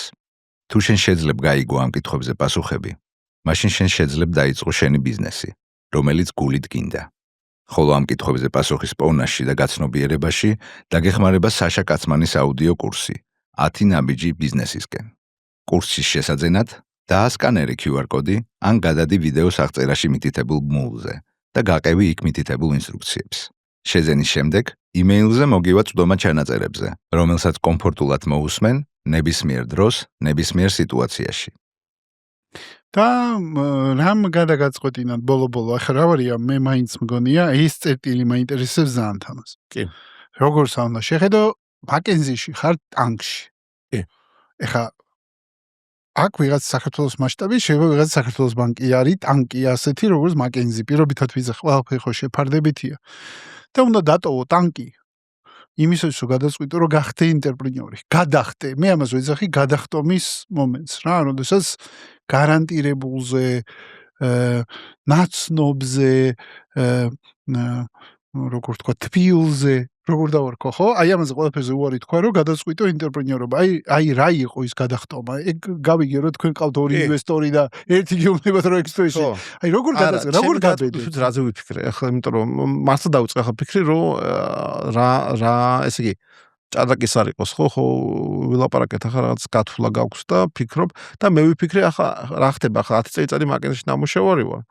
და 10 წელიწადში რა იქნება, ხო, რა სადა ვარ 10 წელიწადში პროფესიონალურად ვაზრაზით.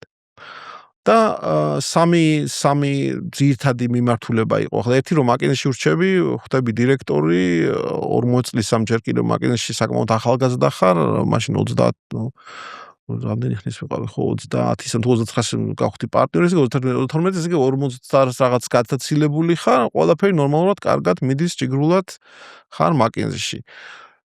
ერთადერთი რაც იყო რომ ეს პროფესიონალური და აღარ ხდება ხო ხა პარტნიორი რო ხარ შენ თვითონ ქნი ოპორტუნიტის ხვებისთვის ხო შენ ახლა შენი ბიზნესმენი და შენი P&L გაქვს და რაც რა თქმა უნდა საინტერესოა მაგრამ ახლა ნუ 1 წელიწადი 2 წელიწადი მეხუთე და მე-10 წელიწადი უკვე რაღაც ხდები მსხვერპლი შენი საკუთარი წარმატების ხო ნუ ესეთი რაღაც დიდი ცვლილება არ ხდება პროფესიონალურ ცხოვრებაში ხო მეორე მიმართულება იყო რომელიმე კლიენტთან გადავდივარ ხო დიდ ბანკში ხვდები რაღაც level პოზიციაზე და მქონდა ორი შემოთავაზება მქონდა რაღაც კონკრეტული იყო ესე მეცადი რომ დავაკონკრეტო ეს ისე რომ მართლა რაღაც შეფასება შეიძლება და შეიძლება რაღაც ანალოგია ვიცნობ ვინც იმ პოზიციაში ეს რასაც შეიძლება მიაღწიო და მესამე იყო ინტერპრენერი რომელიც საერთოდ წარმოდგენა არ მქონდა ხა რა იქნები 10 წელიწადში და ერთადერთი რატო გადავწყვიტე რომ მესამე გზას დავადგე და ეს ენტერპრენიორობა რომ ამ ასაკში 32 წლის ასაკში ჩემთვის მაშინ იყო ბოლო მომენტი როდესაც ამ ხელა რისკის ცხოვრებაში აღება შეიძლებოდა ხო რაღაც 35-ის ხარ არ გამოვიდა აზრი იწყებ ხელახლა არაფერი ისეთი არ მოხდარა ხო ცოლშვილი არ არის რაღაც იპოთეკა არ მქონდა ტვირთი არ არის და ხელახლა დაწყება შეიძლება. ხო და ხელახლა დაწყებაც ისეთი უარყოფითი არის ბოლოს და ბოლოს მაკინზის პარტნიორი ხარ, მაკინზიც მიგღებს უკან და ბანკშიც ახლა C-level-ზე გახვალ ხო ახლა ესეთი არაფერი არ გაქვს ესეთი დანაშაული ჩადენილი რომ იქ ვეღარ დაბრუნდე. და ამ თვალსაზრისით ავირჩიე რომ რას გავაკეთებ ახლა, რასაც 2-3 წელიწადში ალბათ აღარ გავრისკავ, ან სიტუაცია აღარ იქნება ისეთი, ან პასუხისმგებლობის დონე რაღაც ოჯახი ბავშვები ვერ აიღებ შენს თავზე მარტო არ იღებ რისკს. და ამიტომ გადავწყვიტე ენტერპრენიორობას გზა ამერჩე და მაშინ თვითონ მაკინზეშიც ვიყავი ერთ-ერთი პირველი რომელიც თან პარტნიორი იყო და გავიდა და რაღაც დაიწყო იმაში ორკაციან კომპანიაში მუშაობა ხო და ძალიან გაუკვირდა. ნუ სამკაციანი ვიყავით ხო მესამეც დაემატა მე ფრანკი ვიყავი და იმიტომ ორკაციანს და სამკაციანს შემიძლია ახლა კიდევ მოვყვე ერთი რატო გადავწყვიტე რომ სამკაციანი ჯობია იმიტომ ყოველთვის უმრავლესობა არის და ერთის მეორესადმი და თუ ყველა თანახმარი რომ უმრავლესობას გაყვეს მაშინ თუ ერთი გიждდება ხო რაღაც ორს მაინც ხმების უმრავლესობა აქვს და დააწყნარებ ამ გიშს რომელიც მომხდარა ხო და ჩვენთანაც ისე გავიდა 15 წელიწადი და ისავე სამივე ყველა დამფუძნებლები კომპანიაში ვართ ესე იგი ეს კარგი სეტინგი იყო და უკეთესი იყო ჩვენთვის ეს სხვა თემაზე პარტნიორისთვის მაშინ ძალიან რაღაც პირველი ვიყავი მგონი ერთ-ერთი და ჩვენი კომპანიის არ ჩაღრმავდა მაკენზი რატო შვები მაგას ანუ ხო ბევრმა მკითხა რაღაცნაირი exit ინტერვიუები არის ხო ანუ აი კი და არ დაინტერესდა კი და თან ესეთი კარგი კლიენტები მყავდა და თან კლიენტებს ტოვებდი ისეც რომ მართლა რაღაც ბევრი სამუშაო იყო და კლიენტებსაც უნდათ და ერთ-ერთმა კლიენტმა მაშინ CEO რომელიც იყო საფოსტო ბანკის იმან ვახშამი მოაწყო და რა ვიცი ახლა ესეთი დაფასება გამოხატეს ყველამ და ნუ არავის არ უნდა რომ წავსულიყავი რაღაც და ეცადეს რომ ხო არ შეიძლება ახლა რაღაც სხვა ინცენტივი დაკავება ესა და მე რა მოხდა ახლა ამის შემდეგ რომ პირველი ვიყავი ხო და მე რაღაც დაიწყო ეს ნაკადი და ბევრი წამოვიდა მე და ან პარტნიორი ან უმცროსი პარტნიორიდან გადავიდნენ ამ იმაზე რა ქვია იმას ტრეკზე არ ვიცი ახლა გაგიგონია თუ არა ერთ-ერთი ჩემი ყოფილი მენტორი ესე იგი მენტორი ესე იგი ჩემს უმცროსი იყო კომპანიაში და თითქმის დაიწყო ჩვენთან მუშაობა იმიტომ რომ ევროპისში რო გაფართოება გვინდოდა ბიზნესის ევროპის ხელმძღვანელად გვინდოდა აყვანა და ბოლო წუთს მითხრა უარი და იმიტომ რომ აინტერესებდა იმისი თავდაცვის თემა აინტერესებდა და გახდა თავდაცვის მინისტრის მდივანი შესყიდვების თვალსაზრისით გერმანიაში გუნდბერჩერფი და დღეს ახლა მე დაბრუნდა მაკინზეში პარტნიორი იყო იქ უფროსი პარტნიორიც გახდა და დაარსა იმანაც კომპანია ხო გერმანიაში ქვია ჰელსინგი არ ვიცი არ გაიგონია თუ არა ჰელსინგი და პირველი კომპანია არის მგონი ევროპაში თავდაცვის დარგში, რომელიც 20 მილიარდი აქვს შეფასება და აი დრონებს აწარმოებენ უკრაინისთვის, წყალქვეშა დრონებს. მაგ წაკითხულს გამახსენდა. ამიტომ ეს თემა რაღაც პარტნიორად, უფროს პარტნიორად გადასვლა რაღაც სტარტაპში და სტარტაპის დაფუძნება და დაარსება ცოტა რაღაც გაფართოვდა მაკეტში და ბევრი სხვა. იცი რა მითხარი? აი რო შეაჯამო ეს 2-3 კაციანი, აი სტარტაპული პერიოდი რომ მოყვე რეიზინის, ანუ რა იყო და როგორ შეძელით რეალურად კვერცხი და ქათამის პრინციპის გაჭრა, სადაც იქ მიდიოდით ბანკში და ამ დროს კლიენტი არ ყავთ ჯერ და აი როგორ შეძელით აი ეს გადაგეწყვიტათ ეგ დილემა, რომ ჯერ კლიენტი არ მყავს და ამ დროს ბანკთან ვარსა და ბანკით ვარ ჩავთ და კლიენტი არ მეყოლება. ხო თუ სწორედ ხსნი მოდელს, ხო? ანუ შესაბამისად როგორ გადაწყვიტეთ ეგ გამოწვევა?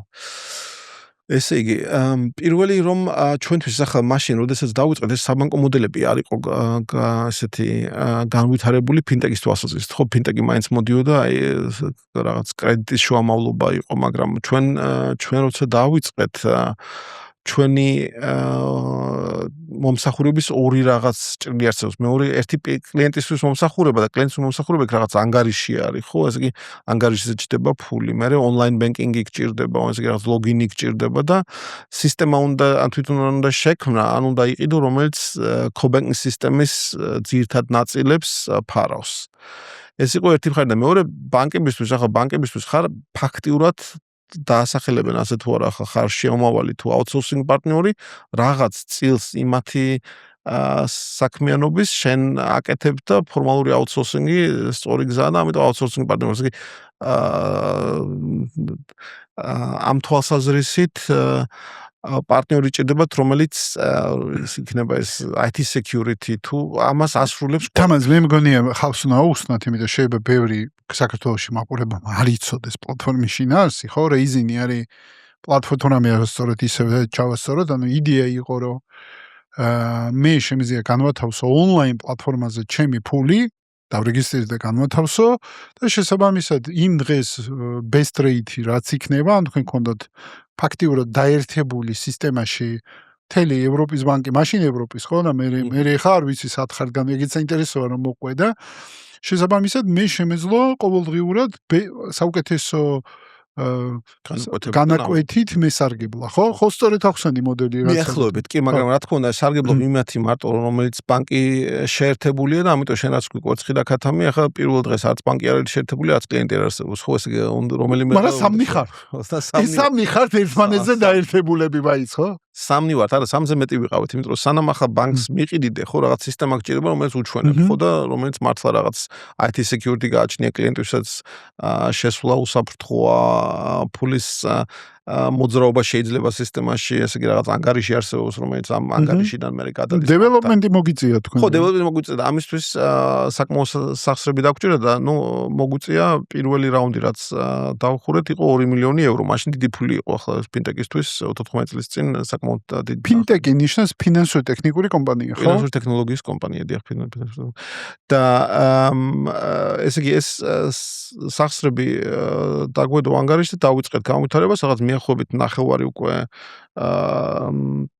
დახარჯულია და დავიწყეთ რა თქმა უნდა ძალიან ადრე ამ ბანკებთან საუბარი, ხო? ნუ და მაშინ ახლა გავიყავით ახლა ცოტა ესე იგი ვის რა შეუძლია და მე ახლა პარტნიორი ვიყავი საბანკო სექტორში, რაღაც გარკვეული ნეტვორკი მქონდა ბანკირების ვისაც ვიცნობ და თან სტუდენტი რო ვიყავი მქონდა ესე იგი ერთ-ერთი სასტუდენტო დასაქმება რაც მქონდა და რაღაც დამატებით შემოსავალს მაძლევდა იყო cold calling-ს ვაკეთებდი. ესე იგი headhunter-ის cold calling-ს ურეკავდი ხალხთან, რომელსაც არ ვიცნობდი, რაღაც ისტორიას უყვებოდი და ვაბავდი ახლა საუბარში და მე ახალ პოზიციას ვთავაზობდი და ეს, ნუ, სრულიად ეს არის, რა თქმა უნდა, success based remuneration. ამიტომ ამაში ან კარგი ხარ და რაღაც ფულს აკეთებ, ან ცუდი ხარ და შემოსავალი არ აქვს, ხო და ამიტომ დახვეწა ახლა ამაში ამან ჩემში რაღაც ეს უნარები, ხო? უნარი, ხო, ესე იგი რაღაც cold calling-ის და ტელეფონით ხალხის დარწმუნება კლიენტების და დავიწყე ახლა cold calling-ის გაკეთება და თავში დავიფიქრეთ, რომ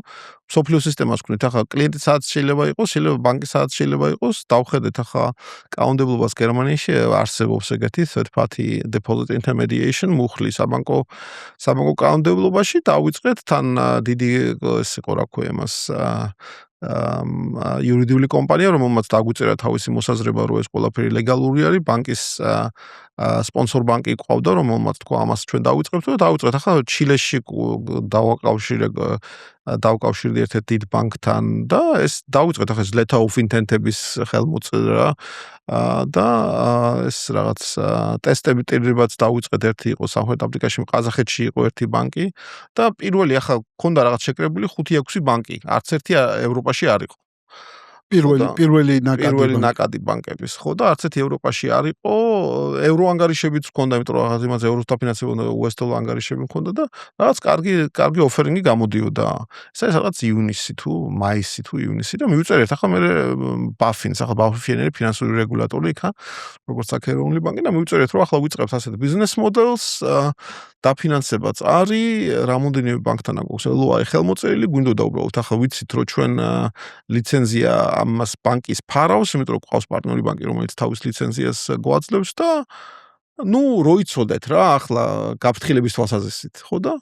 კაიო, ეს საინტერესო არისო, მოგწერეს, ხო და ისაო, ბიზნეს კეისი შემოიტანეთო თქვენიო, იმიტომ რომ ახლა მაინც დახედვა უნდათ, ხო, რომ ახლა ფინანსურად ახლა რაღაც აღჭურვილი ხარ იმითი, რომ მეორე დღესვე არ გაბანკროტები და ბიზნეს კეისი შემოიტანეთო და შემოიტანეთ ახლა ბიზნეს კეისი და მე მოვიდა პასუხი, ახლა ჩვენო რაღაც დრო დაგჭირდებაო, იმიტომ რომ ჩვენი მისიო რა ქვია, რაღაც გენერალური თემების, ესე სადაც მაკრო თემების დეპარტამენტშიო იმას უნდაო ამ თემაზეო დახედვაო, ახლა როგორ უყურებენო და მოგვივიდა მე ერთ თვის შემდეგ, რომ ფაქტობრივად ესო გამორიცხულია რა, ამას თქვენ არ დაიწყებთო, იმიტომ რომ ახლა რომელიმე ბანკსაც არ უნდა შემოიერთოთო ევროპის საზღვრების გარედანო, იმას ექნებაო პრობლემაო, რომ იმას აქ ლიცენზია ჭირდებაო, ხო, იმიტომ რომ ხდებაო ფაქტობრივად სისტემატური შეთავაზება გერმანიის ბაზარზეო. სისტემატური შეთავაზება გერმანიის ბაზარზე, ჩვენ თქვენ ახლა ონლაინ პლატფორმა არის, ახლა ჩვენ ახლა ხო და არაო, მაგას მნიშვნელობა არ აქვს გერმანულ ენაზე თუ იქნებაო, ანაზღაურება თუ არისო, ყველაფერი რაც არ უნდა იყოს, მინიმუმი რაც წარმოგედგინა, ყველაფერი არის სისტემატური შეთავაზება ბაზარზე და ლიცენზიის წინაპირობა ჩდება ამ ბანკებისთვის, რა თქმა უნდა, ეს ბანკები მოიხსნა მთლიანად, იმიტომ რომ ვის უნდა ახლა გერმანიაში ლიცენზიის აღება და ვართ ახლა ისევე 0 პუნქტზე ესე იგი კვერცხი აღარ არის და რა ქვია მას ქათამიც, რომელიც გვეუბნება რამდენიმე ქათამი არის, იგიც გაქრა. და დავიწყეთ ხელახლა და მე მართლა პირველი ეს იყო რეაქცია იყო, რომ ესე იგი ვაგრძელებთ ამას თუ რაღაც 2 მილიონი და მილიონი არის კიდევ ანგარიშზე, მოდი დაუბრუნოთ ახლა ინვესტორებს, ნახევარს მაინც დაუბრუნოთ, იმიტომ რომ სრულიად ხელახლა იწყება ხო ახლა ყველაფერი. და ახლა მაინც იყო მაგ მომენტში ფრუსტრაცია და მოდი დავაგივაფოთ ეს ყველაფერი, ანუ რამე ეგეთი იყო მაშინ. ხო, რა თქმა უნდა, ხო და ერთი ყველაზე ჩვენი დიდი ინვესტორი იმიც იყო, იმან თქვა რომ მოდიო თქვენო ბიჭებო, ესო კარგად გაანალიზებული არ ქონდათო, ესო თქვენი ბრალია რომ მე ახლა ფული ჩავდევიო რაღაც გლობალურ იმაშიო შუამავლობაში, ეს რაღაც ევროპული პლატფორმა ხდებაო, ეს მე არ მაინტერესებს, ჩემი ფული დავიმბრუნეთო. ესე იგი ჩემი რაც მაქვს ჩადებული დავიმბრუნეთ, იმიტომ რომ ეს არ არისო ისო, რაშიც მე ჩავდები ფულიო და ეს რამოდენიმე რაღაც გამოწვევა შეიქმნა, ხო, ისევე როგორც გუნდში, ისევე ინვესტორებთან და ეს გადავწყვიტეთ, რაც მოხდა მე ახლა 6 თვის შემდეგ ვნახეთ ახლა use case-ები, რა თქმა უნდა, სად არის ახლა განაკვეთის განსხვავება ევროპის შიგნით, ხო, რომელ ქვეყნებს შორის არის, რომ ეს სადებიუტო ბაზრები ძალიან ლოკალური ბაზრები არიან, ხო და ვნახეთ რამოდენიმე ქვეყანა, სადაც დეპოზიტები ბევრად უფრო მაღალი იყო, ვიდრე მაშინ გერმანიის ფარგლებში და სიდიდით მეორე თუ მესამე ბულგარეთის ბანკი შემოვიერთეთ, რომელიც პირველი ბანკი იყო ჩვენთან. და ეს ერთ-ერთმა ინვესტორმა ბულგარეთის ხო არ გაგიჟდით, ხო ბულგარეთის ბანკის დეპოზიტებს ვინ იყიდის ახლა ონლაინ რეჟიმში გერმანელებიო, ხო სტაბილურობა უნდა თუ ახლა არ შეაშინოთო ხალხიო და დავიწყეთ და ნაკადი წამოვიდა კლიენტების საკმაოდ დიდი, ესე ჩვენც რაღაც და მე შემოვიერთეთ მეორე ბანკი მესამე და პირველი წლის ბოლოს ქონდა 7 ევროპული ბანკი შემოერთებული და დღეს რაღაც 350 ბანკი არის შემოერთებული და ეს პლატფორმა ახლა რეიზინგის პლატფორმა არსებობს ევროპის ფარგლებში, სადღაც ვემსახურებით გერმანიის ბაზარია ჩვენთვის დიდი, ჰოლანდიაც დიდი ბაზარი არის, ირლანდია, საფრანგეთი, ავსტრია, იტალია, ესპანეთი, ფინეთი და პოლონეთი და ევროპის ფარგლების გარშემო გვაქვს კიდევ ამერიკის პლატფორმა, სადაც ამერიკელი მომხმარებელი და ამერიკელი ბანკები არიან და ისევე UK-ში, სადაც სამეფოს ბანკები და სამეფოს მომხმარებელი. ისე იგი იქ საზღვრებს გარეთ არაფერი არ ხდება, ყველაფერი საზღვრებს შიგნით არის. მეგობრებო, ყურადღება. ქუთაისში დაბადებული გაზდილი სკოლა დამთავრებული 14 წელს დღეს ფლობს კომპანიას ფინტექს. ფინტექი რეალურად ბანკის ხელა, უკვე ფინტექი უბრალოდ ალბათ შერჩა როგორც ის რა ქვია თორე სინამდვილეში და დღეს ოპერირებს მრავალ ბაზარზე, არაერთი მილიარდის შეფასება აქვს უკვე ამ კომპანიას და მაგითო ჩავთვალე რომ ისტორია ესეთი საინტერესო მოსაყოლი იქნება თამაზის მიერ. თამაზი იცი რა მითხარი? რაღაცა მომენტში ბანკიც იყიდეთ, ხო? ერთი რო შეგასწრო რომ არ ვფლობ, მე ვარ ერთ-ერთი პატარა აქციონერი. გასაგებია, ფლობა მაინც რა მნიშვნელობა 1%-ს რო ფლობ, ხო ფლობ. და გასაგებია რომ კომპანია ამ შემთხვევაში იძენდა სხვადასხვა ინვესტორებს და იზრდებოდა და მე ხდებოდა დენომინაცია დამფუძნებლების წილის, მაგრამ ეგრე იზრდება ყველაფერი. ხო, ყველაფერი ესე არის, ჩვეულებრივია, როგორც ხდება ხო entrepreneurship-ი და startup-ი. ან ზუკერბერგსაც არანაირი სხვაობა არ ქოდი, იგივე გზა გაიარა, ხო ეგრე. ხო და რა მინდა კითხო, იცი, რაღაცა მომენტში თქვენ საბანკო ლიცენზიას კი იყიდეთ, ანუ ბანკიც იყიდეთ, მე მგონი. კი, ბანკი ვიყიდეთ, ხო, ფრანკფურტში არის ჩვენი ბანკი, Raisin ბანკი ქვია, ესე იგი Raisin ჯგუფში შედის. და ხო, ბანკს 100 თანამშრომელი ყავს იქა, მთლიანობაში კომპანიაში არის 800 თანამშრომელი და მიახლოებით 100 მილიარდი დოლარი დაბადებული ჩვენს მონაწილე ბანკებში. 100 მილიარდი არის ბალანსებში. კი ბატონო. ანუ 100 მილიარდი დოლარის ბალანსები, ანუ 350 ბანკი პარტნიორი. ხო, მარტო ევროპაში. 350 ამერიკის ჩალთ, ამერიკაში არის, ამიდან სადღაც 100 ბანკი არის ამერიკაში, 250 ევროპაში. მოდი ესე ვთქვათ. მოდი მაშინ დავაჯამოთ, რა იყო ყველაზე დიდი, მოდი ესე ვთქვათ, მიყვარს ეს ფოლი, რა იყო ყველაზე დიდი რეიზინის, სადაც მართლა შეგეშინდა, რომ ეს ყველაფერი მორჩება. ანუ ის იყო რა შემოყევი თავიდან თუ რაღაცა სხვა იყო. არა, რამოდენიმე მომენტი. ხო, ესეთი არ არსებობს, ახლა იმიტომ რომ 14 წლის განმავლობაში ბევრი რამ ხდება, ხო და შეშინება იმის თვალსაზრისით, რომ ეს ჩვენი მოდელი გადარჩება თუ არა, ერთ-ერთ მოგიყვები ახლა ეს, ცნობილი ფაქტი არის, იმიტომ რომ როგორც გერმანიის, ესე იგი პირველივე წელიწადში მოხვდით გერმანიის მთავარ ნიუსში, ესე იგი ტაგესშაუში ვიყავით და პირველი ბანკი, რომელიც ავიყვანეთ, ეს ბულგარული ბანკი ფიბანკი,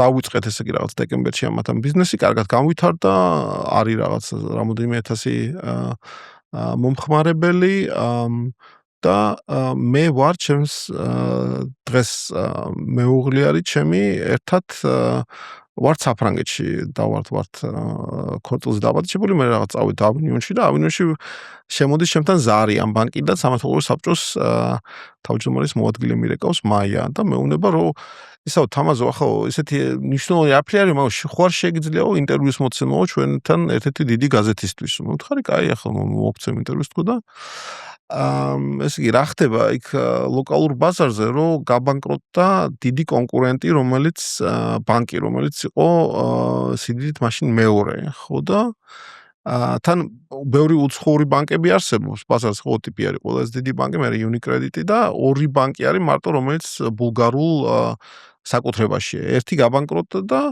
მეორეზე ვარდება ხმები ბაზარზე, რომ ამათ ფული არ აქვთ და დაიწყო ბენქრანი. ბენქრანი დაიწყო ამ დეპოზიტების გატანა დაიწყეს, რომ ტერმინი არის სპეციფიური და მაგით, ხო. დეპოზიტების გატანა დაიწყეს და ბანკისთვის ახლა კაპიტალის რაღაც პრობლემა შეიძლება შეექმნეს, მაგრამ ის გადაწყვეტილია თუ მომაწოდე ნამის დაგისხავს ჭიქრა, ხო, მადლობა, თუ ლიკვიდირება არ არის და ბანკისთვის მაშინ ძალიან მალე შეიძლება ბანკი გაბანკროტდეს, იმიტომ რომ დეპოზიტარებს თავისი ფული უნდათ და ბანკს ფაქტურად ამ ფულის გადახდის საშუალება არ აქვს, იმიტომ რომ დაბანდებულია, კრედიტებშია დაბანდებული რაღაც ფასიან ქაღალდებში, მაგრამ გარკვეული ლიკვიდურობა ახლა რო გავა ბანკიდან 10-15% დანარჩენი სახსრები ლიკვიდური არ არის, ეს დაბადებული.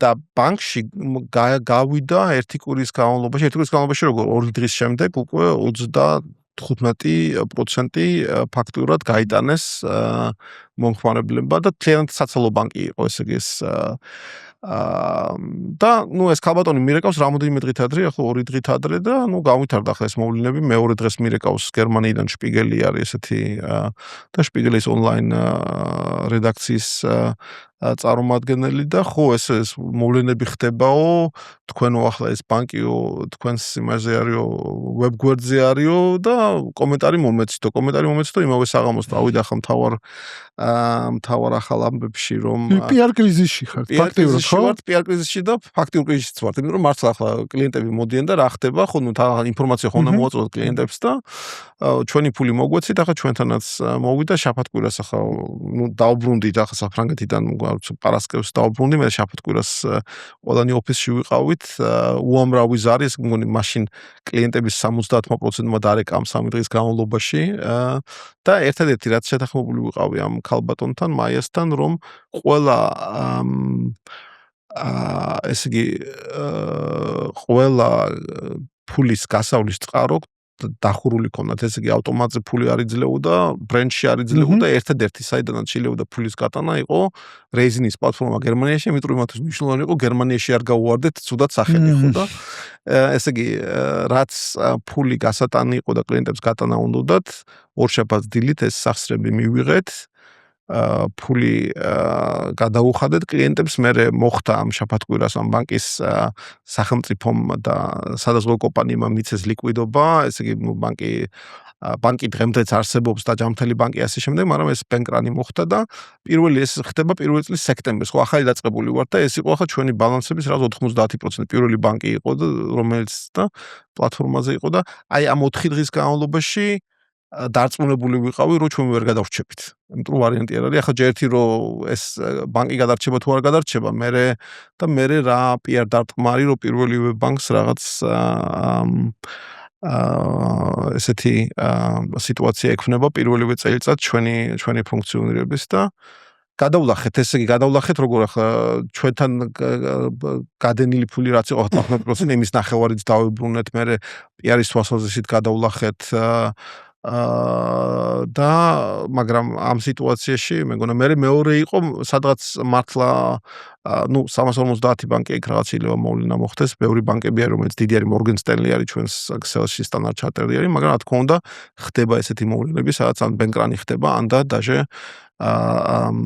ბანკის გაბანკროტება და ერთი кейსი იყო გერმანიაში, რომელიც ძალიან ესეთი დიდი იყო, თვითონ საქართველოს ქვეყნის მასშტაბით Greensill ბანკი, რომელიც ჩვენთვის ერთ-ერთი პატარა პარტნიორი იყო, მაგრამ მაინც იყო პლატფორმაზე და ხელახლა დაიწყო ეს პლატფორმის თემა და იქ ეს კი კლიენტებისთვის არაფერი საფრთხე არ იყო, რა თქმა უნდა, იმიტომ რომ გერმანული ბანკი იყო, ყველაფერი დაზღვეული თანხები იყო და ეს კი გადაუხადა სადეპოზიტო დაზღვევის უწყებამ ეს თანხები ჩვენი დახმარებით, ეს ყველაფერი კლიენტებიც წყნარად იყვნენ, მაგრამ მაინც ხელახლა იყო ეს რაღაც PR თემა და განხილვა. პირველ სიტუაციაში მართლა ამ 4 დღის განმავლობაში მეგონა რომ მორჩა ყველაფერი. კომპანია თამას იცი რა მითხარი? დღესო იწყებდი ნოლიდან.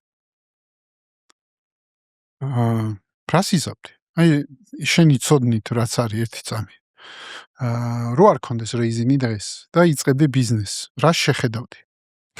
ჩემთვის ყველაზე მნიშვნელოვანი რაც გამოდგა გადაწყვეტილება და ეს კონი განსხვავება არის ბევრისგან, ვისაც ვიცნობ და ვინც ახალ კომპანიას იწყებს, თავარი საფრთხე კომპანიისთვის არც ბიზნეს იდეა არ არის, არც დაფინანსება არ არის, არც ეს არის თანადამფუძნებლების შორის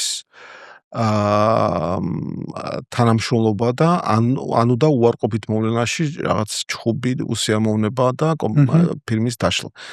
როგორც სამეგობრო წრეში ბევრი მინახია, რომ ესეთი მომხდარიყო, ისევე რომ ეს თავარი მიზეზი არის, ახლა თუ რაღაც გამოკვლევას დააკვირდები, იმისი რატომ ხდება ფეილიერი სტარტაპ კომპანიებში.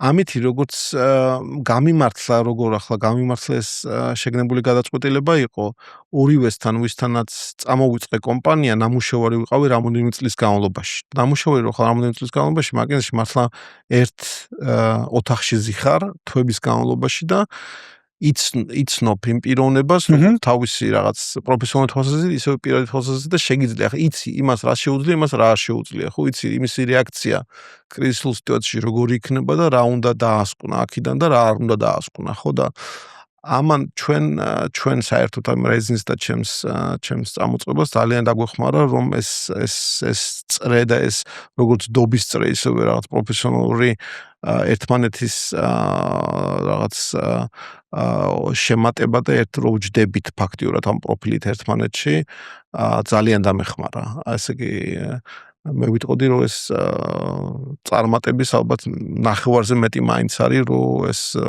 პირველად გონდი ამ ყველა რაღაც გამოწვევებში ერთად ვიდექით და ერთად გადავლახეთ.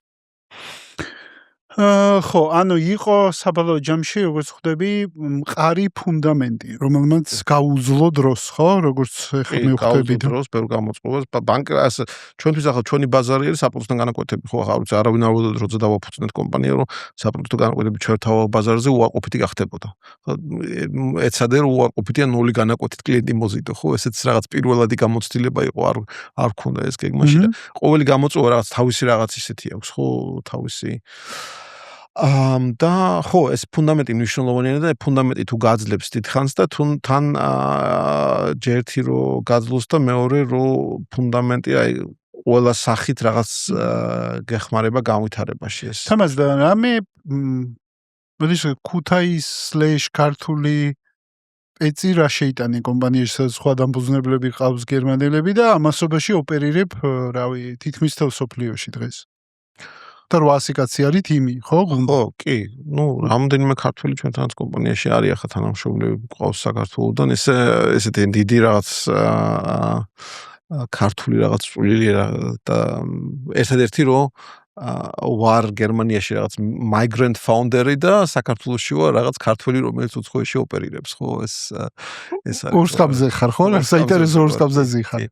ორსკაბზე ვარ. იქითაც უცხოელი ვარ და აქაც აქედანაც რაღაც უცხოელი. და გაიარე ეს ემიგრაცია, ანუ როგორ ჩამოყალიბდა უკვე შენი მაინდსეტი, როგორ ფიქრობ, ხაი ახლა? კი, ახლა ნუ ჩემი ახლა რა ვიცი, რაღაც ცხოვრების უმეტესი ნაწილი გერმანიაში გავატარე და იქა ვარ, ოჯახიც იქ არის, ახლა ნუ ყველაფერი ჩემთვის ახლა მაინც რომელ ქალაქში ცხოვრობ? ბერლინში ვცხოვრობ. იცი რა მითხარი და ეგეთი კითხვა მაქვს რა. შენ საქართველოს ბანკის, ნუ თუმცა ბრენდს გულისხმობ, თორე ხა სააქციო საზოგადოებები როგორ იცვლებოდა ეგ ის არის, ანუ სამეთო საბჭოს წევრი ხარ, კარგა ხანია.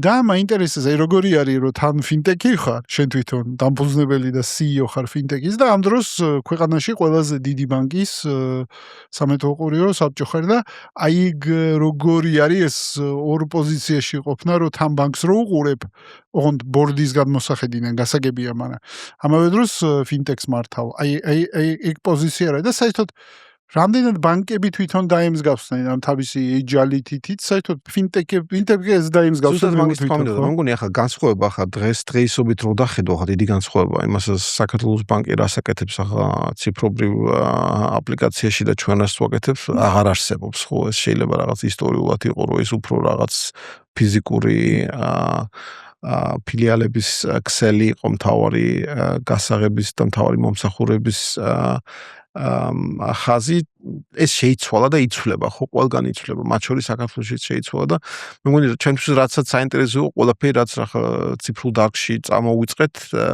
იმიტომ ბორდს ახლა ერთი რა თქმა უნდა რაღაც სამეთო დავალებაც აქვს, მეორე მხრივ ეხმარები ბანკს და ეხმარები ბანკს რაღაც დარგში განვითარებას, ხო და ჩვენთვის ორი იყო რომელშიც რაღაც კვალიფიკაცია გამოჩნდა, ერთი საცალო საბანკო, იმიტომ რომ მაკედონია მომყვებოდა რომ ეს რაღაც branch transformation-ი, pricing-ი და ეს თემები ვერ გაკეთებული მქონდა.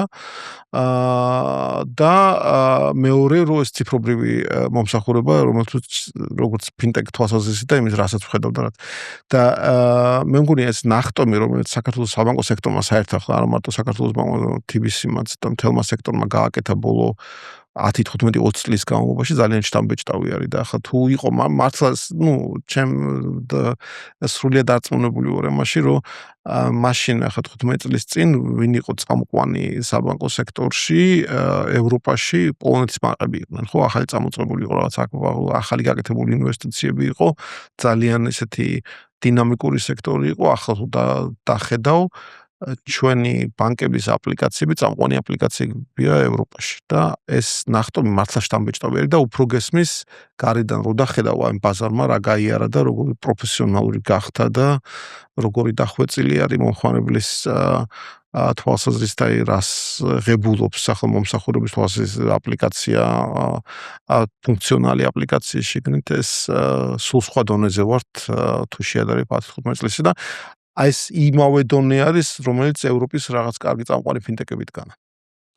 თამას ჩვენ გვისმენთ ძალიან ბევრი ახალგაზრდა ენტერპრენიორი დამწყები ან ადამიანები რომლებიც ფიქრობენ ენტერპრენიორობაზე ან კორპორატიულ სეგმენტში მომუშავე ადამიანები რომლებიც ასევე ფიქრობენ ხო არ გავაკეთო ჩემი ხო არ გადავხდე როგორც თავის დროზე შენ გადახდი ეგეთი აუდიტორია ყავს ბევრი ხო და რა სიტყოდი ამ ადამიანს რა არის ის 5 კრიტიკული ფაქტორი რომელიც ენტერპრენიორს სჭირდება აი ხა შენ დიდი გზა იარე უკვე კორპორატიული სეგმენტიც გამოიარე კარგად ბევრი გამოცდილება და პლუს შენი კომპანია აგერ საკმაოდ დიდ გლობალურ წარმატებას მიაღწია რა არის ის 5 ფაქტორი რომელიც ენტერპრენიორს სჭირდება იმისთვის რომ მიაღწიოს წარმატებას აი შენი ესე key learning-ები რო შევკრათ რა რას გავუსვავდი ხას პირველი იყო რაც თქვი უკვე გუნდი ხო გუნდზე დიდი ხანი ვილაპარაკე ესე ვისთან დაარსებ ძალიან დიდი გავლენა ექნება იმაზე როგორ წავა საქმე მე ესე 3-5 წლის შემდეგ იმიტომ რომ გუნდის ესე იგი ბირთვი ნარჩუნდება მეორე ფაქტორი რაც მნიშვნელოვანია ჩემთვის ბიზნესი ახალი ბიზნესი წამოწყება ახლა ეს სანამ არა გაქვს გავლილი პირველი რაღაც პროფესიონალური გამოცდილება ბევრად უფრო ძლიერი იქნებოდა იმას შეერებით რა გამოწვევები ახლა მე შემხვდა მერე და თვითონ რაღაც წარმოდგენა და გაგება შენი ბაზრის, შენი მომავალი ბაზრის, ვინ ყიდულობს შენს მომსახურებას. და ჩემთვის ეს იყო ბანკები და რაღაც CFO-ს ფუნქცია და ტრეჟერის ფუნქცია, ამის გაგება მქონდა, რას უყურებენ ესენი, რა არის ამათვის წარმატება, რა არის ამათვის რა უნდა შეთავაზო. და ბევრი ფინტეკის საერთო სტარტაპი მომხმარებელი სინამდვილეში არის სხვა ბიზნესი, ან სხვა კომპანია, ან სხვა და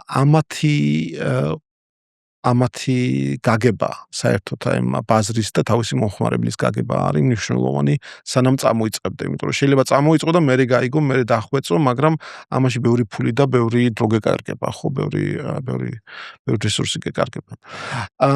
ეს მეორე. მესამე თავში ჩვენთვის როგორც ფინანსური, ისევე ადამიანური რესურსი საყვანა იყო ჩვენი პირადი წრე. ხო, ესე იგი, იმიტომ რომ ვინც გიცნობს, იმას ჯერა შენი და ის მოგცემს ბევრად უფრო მეტი ვარაუდობით, როგორც ფულს ან გენდობა თავის შრომას, ვიდრე ვინმე ვინც არ გიცნობს და ვისთვის უცნობი ხარ, არ იცის ახლა შეიძლება გენდოს, არ გენდოს, რა არის შენი პროფესიონალური ტრეკ რეკორდი. და ამიტომ ამ წრეს ძალიან დიდი მნიშვნელობა აქვს ეს ნეტვორკი არის პირველი ვინც დაგაფინანსებს, ვისაც ჯერავს, ვისაც დაეყნობი, ხო, და failure თუ არის რაღაც მიგიღებს, ხო? ამ ნეტვორკის შექმნას, როგორც თვითონ ამ კომპანიის დაფუძნების დროს, ისევე მანამდე ძალიან დიდი მნიშვნელობა აქვს და ამ დობის ფაქტორის შენარჩუნება. განსაკუთრებით დასაწყისში, იმიტომ რომ სადაც failure-ის ვარაუდობა არის რაღაც 80-90%-ზე მეტი. ჩვენ პირველ წელს ახლა ხო, იმიტომ რომ მათ ხარჯავ შენი მეგობრების ფულს, ან შენი ყოფილი კოლეგების, ვინც გენდობა, ხო? კომუნიკაციას ვაკეთებთ ყოველი 3 თვე იმის და მიუხედავად, რომ პროდუქტი ჯერ არ არსებობდა, ხო, რაღაც ქოლი ქონდა ყველასთან, ცალკე ესაუბრები, რაღაც დობის ფაქტორის შენარჩუნება, ხო და აი რა თქმა უნდა ეს რაღაც პატარა ფაქტორია, რაზეც საუბრობ, მაგრამ ამ ნეტვორკს ძალიან მნიშვნელობა აქვს დასაწყისში, იმიტომ რომ ეს ერთადერთი არის, რასაც შეიძლება დაეღწო.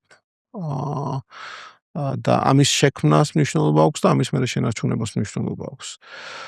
ეს მგონი სამი და მეოთხე არის რაღაც საქართველოს გარკვეული სპეციფიკა აქვს, რომ შიდა ბაზარი საქართველოს რაღაც ძალიან პატარა ბაზარი არის, ხო და თუ რამეს დიდს ქმნი, რასაც აქვნი ეს მარტო შეიძლება იყოს რაღაც პირველი ნაბიჯი და მასშტაბირება უნდა იფიქრო იმაზე, როგორ გავიტანო ეს საქართველოს ფარგლებს გარეთ, როგორ არის, როგორი მომხმარებელი არის, ხო რა, არ ვიცი ხა რა კანონმდებლობა, რას უნდა, როგორ რა პარამეტრები უნდა გავაკეთო ისეთი, რომ ამ პარამეტრების მეშვეობით ეს იყოს პროდუქტი, რომელიც ექსპორტირება შეიძლება, ხო, ესე იგი, აი ამაზე ღირს მქონი ფიქრი პირველივე დღიდან, იმიტომ რომ საქართველოსთვის შექმნული პროდუქტი მასშტაბირებადი არ იქნება. მეგობრებო, მე დამჩა წიგნი, თუ შეიძლება რომ შემომიტანო და პასტა, რომ თამას მოუწერო ხელი და ვაჩუქო და სანამ წიგს მოიტანენ და ხელს მოგიწერ, თამას მაინტერესებს როგორი იყო შენთვის პოდკასტური გამოცდილება? ძალიან კარგი, უღმესი მადლობა, ერთი რომ არ ვიცი ახლა ძალიან ესეთ პირადული კითხვებიდან წავედით ვერ პროფესიონალურზე, ასე რაღაც ბუნებრივი ეს იყო თემების განვითარება და ძალიან მეგობრულ გარემოში მოხდა, ამიტომ რომ მადლობელი ვარ მაგისთვის. მადლობა შენ პირიქით და აი ვინ იქნება და შენთვის საინტერესო მოსასმენი, ვინ დავპატიჟოთ შენი ასე? ესეთი კითხვა დამიშვი. ახლა ჩემთვის ახლა მაინც ფინანსური ტექნოლოგიების დარგში ვარ, ხო?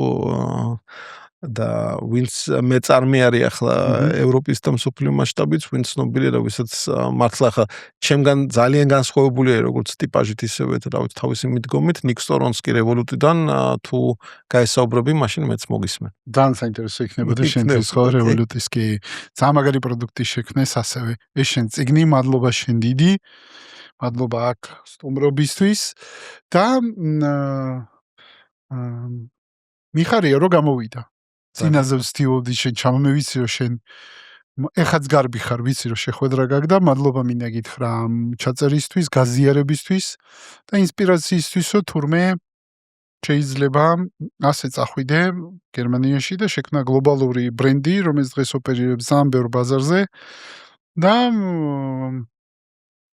დარჩა ესე უშუალოდ ადამიანური და ძალიან ისეთი და მადლობა ამ გაზიარებისთვის, დარწმუნებული ვარ, რომ ბევრი მაყურებლისთვის ეს იქნება ინსპირაციული მოსასმენი. ორმესი მადლობა. მადლობა. მადლობა გუნს. კაცმანის პოდკასტს წარმოგიდგენთ GVG კრწანისი.